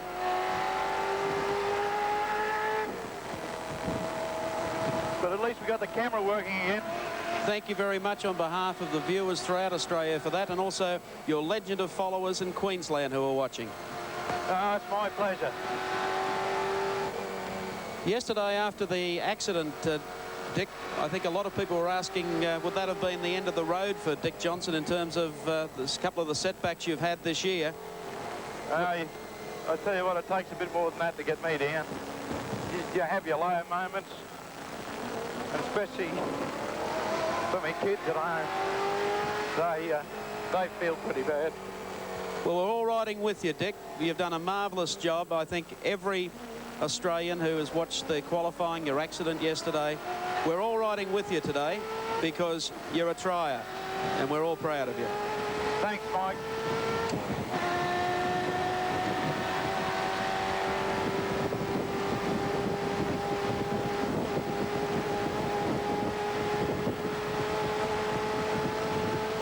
Larry Perkins continues to lead the great race in the dealer team Commodore number 25 by 1 minute and 26 seconds to the Moffat Mazda driven by Yoshi Katayama. Will that change by the time we return? Let's take a break in the great race. On Moffat, they can't open the driver's side door. Katayama scrambles across. Moffat pulls open the passenger side door, remembering it's a left-hand drive car. Now Moffat clambering in, trying desperate to get into the car because Perkins leads him by 1 minute 26 on the track. How the devil the door became jammed unless Katayama's had a collision somewhere around the track with another car or with a wall. What an amazing incident. Moffat wrenching at the door, desperate, couldn't get... Oh, he's almost collected Perkins in car 25. Jinga me, that was close. An important pit stop here.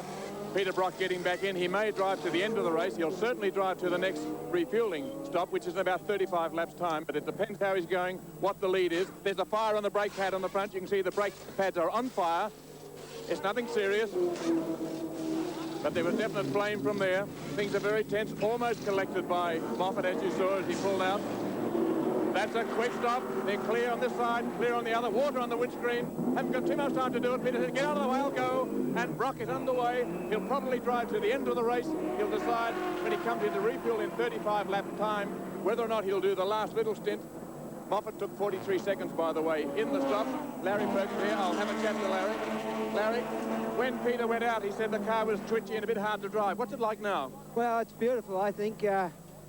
You know, at the pace I was driving around then, it'll go all day for sure. Yeah, just not quite set up the way Peter and I set our own up, but it's so close it doesn't really matter, and certainly not going to give us any drama at all. Peter will probably stay out there till the very end now. Have a drink while you just think. No, he'll probably come in again after 36 laps, and maybe I or John will go out again. We haven't decided yet. We'll see how it's all going. Okay. Well, all sorts of drama happening here. Just in the back of the pits, we saw the Nissan Bluebird come in and suddenly it erupted in smoke. It looked like a turbo seal had gone. We'll find that information for you in a few moments. In the meantime, it's back to you, Gary. Thank you, Evan. That was, in fact, car number 16, the Nissan Bluebird, driven by Gibson and French. So all three Nissan cars are now packed away in the tent. 16, just gone as we saw.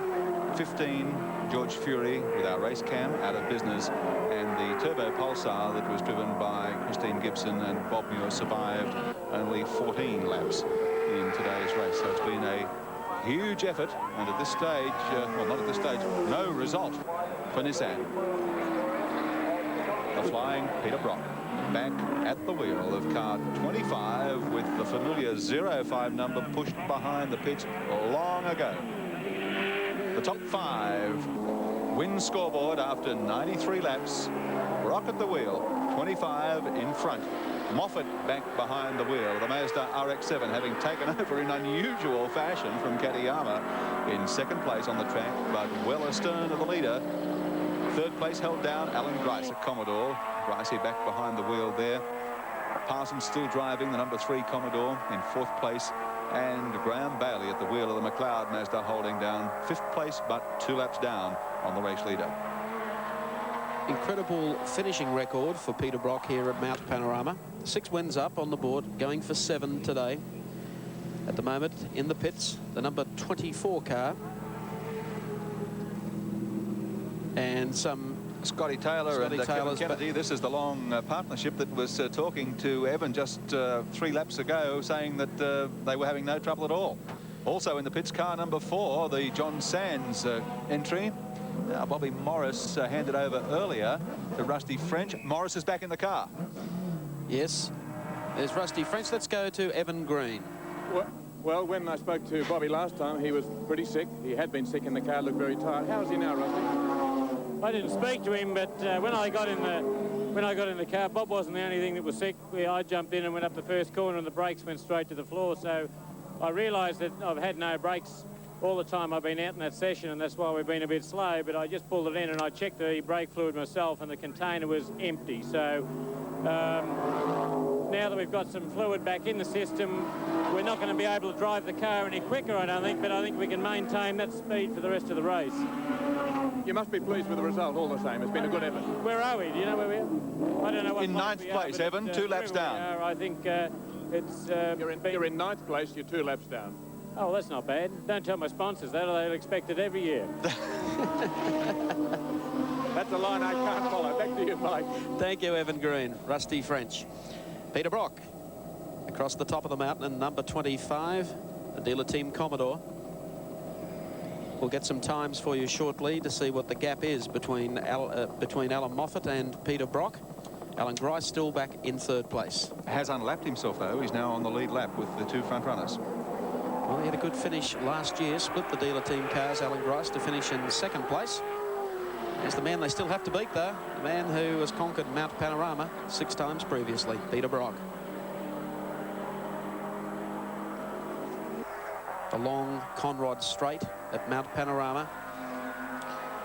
What an amazing driver this Peter Brock is, to climb into the car as he did at Sandown. Have a problem with the car, but he's still been able to come back from behind. Margin between Brock in 25 and Moffat in 43 is 1 minute 52.6 seconds, so it's just as long as it ever was. We'll see what unravels when we return to Mount Panorama for the 1983 James Hardy 1000.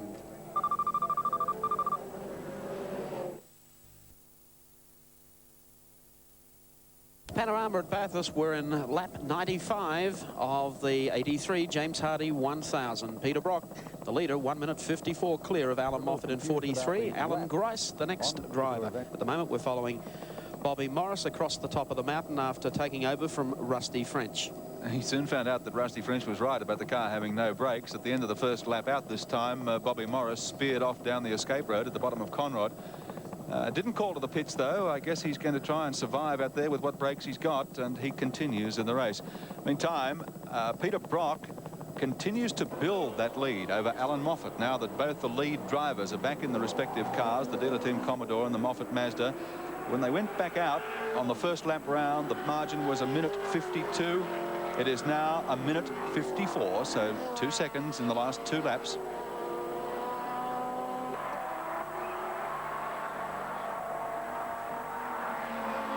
The Ortex radar, 7 radar, should be able to give us the speed down Conrod straight this time for Bob Morris in the John Sands Commodore number 4.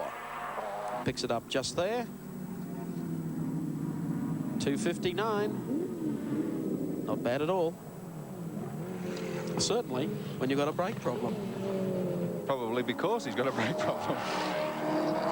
Right at the end of Conrod straight last time. A little quicker. Coming up behind him is the Parsons Janssen car, the Cadbury Schweppes machine. Phil Alexander and Ron Gillard in an RX-7 have forced their way into the top 10 on the track. The number 35 car, Takiko entry. So outside of Moffat, it's the only RX-7 showing the flag in the great race for 83 in the top 10 positions. Is French. David Parsons just behind Morris. That's the French Morris entry, the John Sands car that we've been following. Back behind them, Peter McLeod in car number 50. Harrington next in the second STP car, followed by Keogh in the Toshiba Commodore. Then car number 27, Alf Grant and David Selden rather, in the Falcon XD, the top running Falcon in the race, followed. Oh, that's a move. Followed by Bobby Morris rather in that car number 4, the Sands Commodore. And then in 10th spot on the track, as I mentioned, the Phil Alexander Ron Gillard Mazda RX-7, car number 35. Well, Morris is trying to get back into the swing of things after taking over, but he's got David Parsons very, very close indeed, and Parsons is trying to fend off McLeod.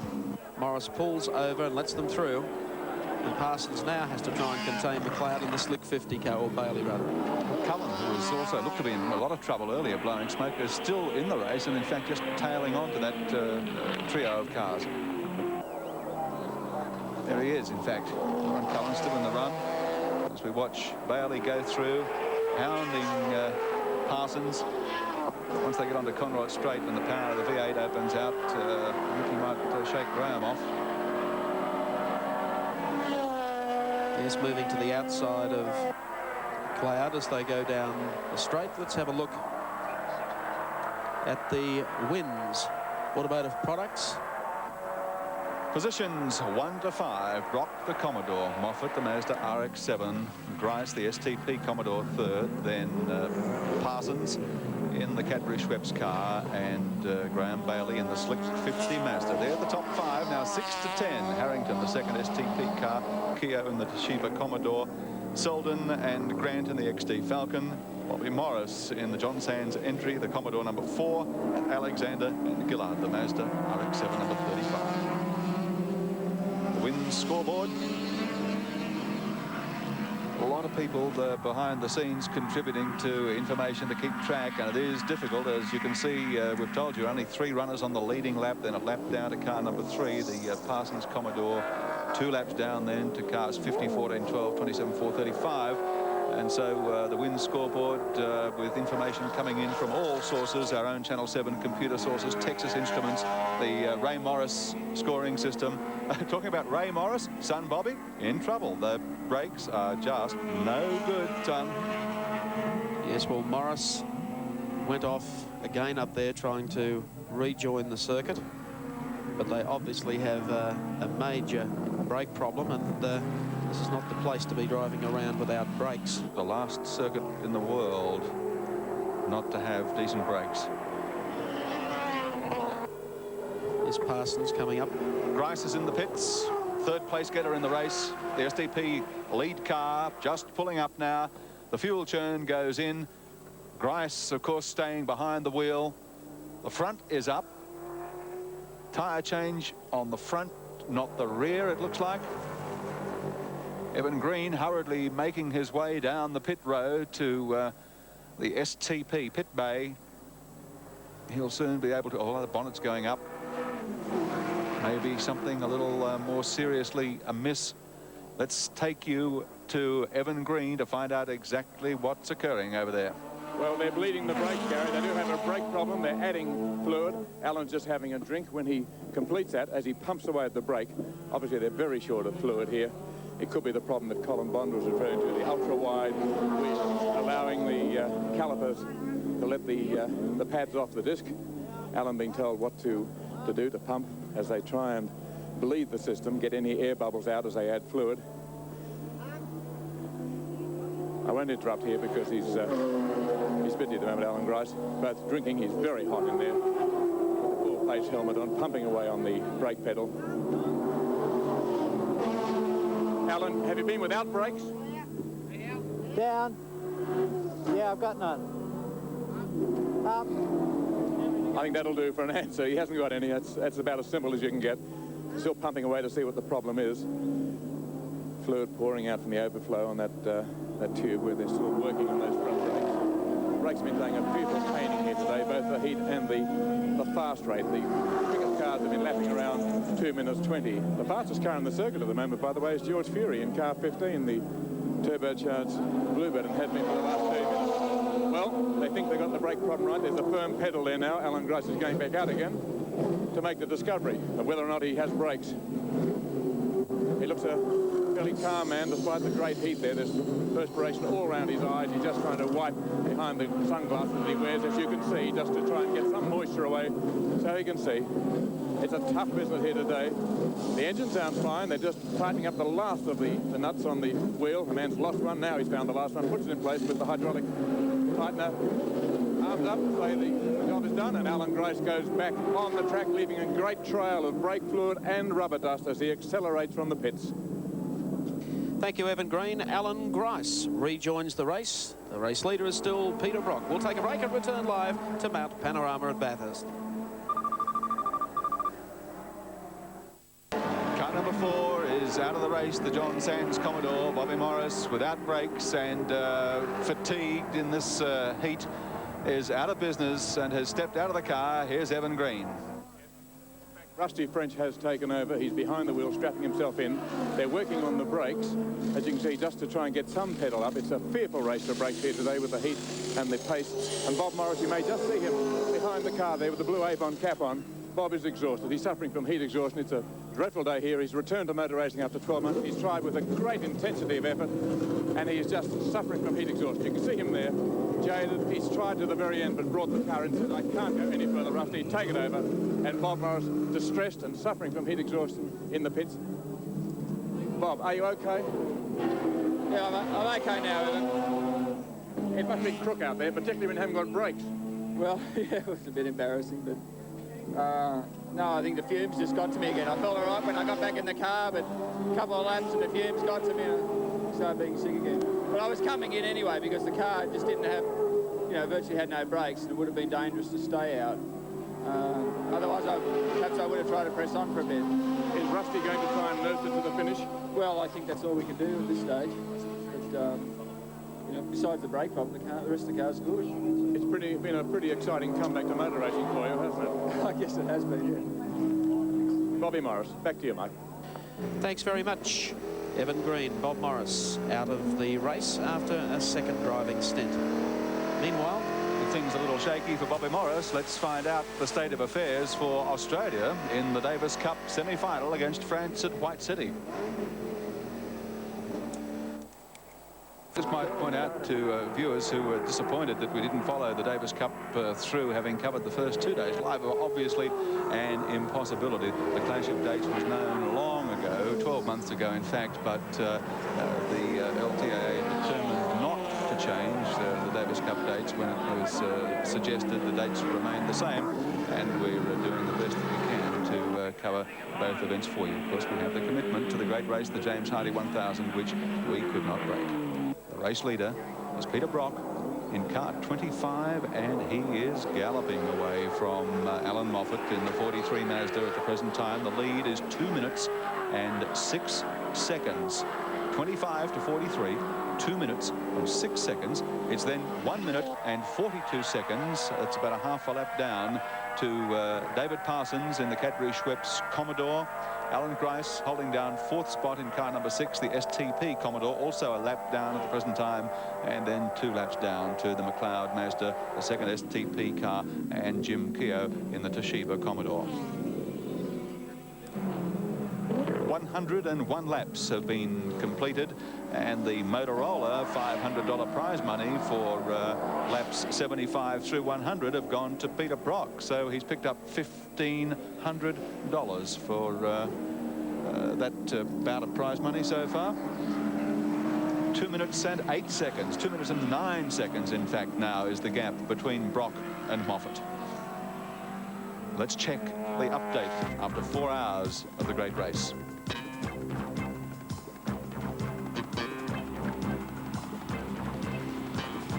the Camaro's year at Bathurst ended unceremoniously about an hour ago when Mike Bergman and Tony Longhurst had the car in the grass at the top of Mount Panorama.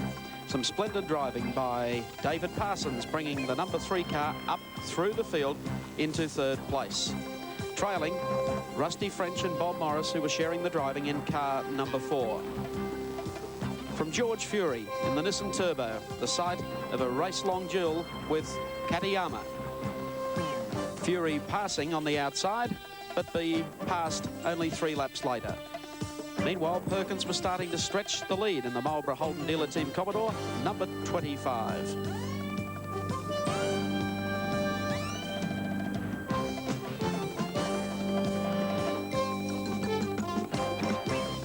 Brock complained the car wasn't handling the best, but one who was complaining even more bitterly was Dick Johnson.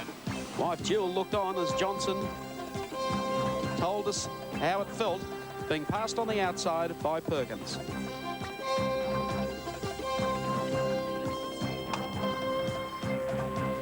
Not the way to arrive at the team tent, as Fred Gibson found out, with the turbo fumigating the Nissan headquarters. And the left-hand drive car that perhaps should have been a right-hand drive car, when Katayama climbed out the wrong side and Alan Moffat had to take it over, entering from the wrong side. Then, pulling out, almost a collision between Larry Perkins and Alan Moffat. Moffat car going back onto the track, but now 25 with Brock in, still leading the big race. 4 laps after taking over, Bob Morris steps from the car. He's had enough. Updating hour 4 of the James Hardy 1000 from Mount Panorama at Bathurst.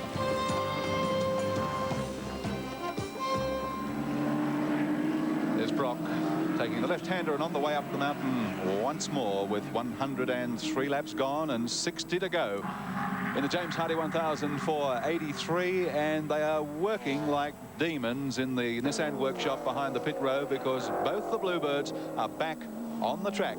George Fury at the wheel of car number 15 and Fred Gibson at the wheel of car number 16. They've done a mighty job because they've got something to uphold here today, and they intend to be on the track when the flag falls. Let's go. Well, George Fury, as you know, had a gearbox problem. He broke second gear and took 13 laps to have it fixed. With Freddie Gibson, the problem was that the seal went in the turbocharger and they had to fix that. But Gerard Murphy in the Alfa Romeo V6 number 58, Jerry, you've had no trouble at all. No, Evan, it's been going very well. We have lost 3rd gear, but still we can get it in. But well, you've got 4 left. We got 4 left, so there's no problem. It's going very well. It's a nice, easy car to drive. We had troubles with the braking earlier in the week, but now they're sorted out and it's stopping very well. No complaints, really. This is the car, or the same type of car, that won last year's European Touring Car Championship. Shows the difference between the sort of regulations they have in Europe and those that apply here. Would you like to see this standard of racing brought here? Cars that were more standard than we see? The Group A? Yes, certainly. I think it'll be open up the... we'll see a lot more interesting cars, and I think it'll be open up racing a lot more. I think it'll be great. Ray Golson, the man out there at the moment, had a lot of experience here, hasn't he? He sure has. He sure has. Evan is going very well. Real well. Yeah, good. So, a contented Gerard Murphy, the driver of car 58, the Alfa V6. Back to you, Mike. Thank you, Evan.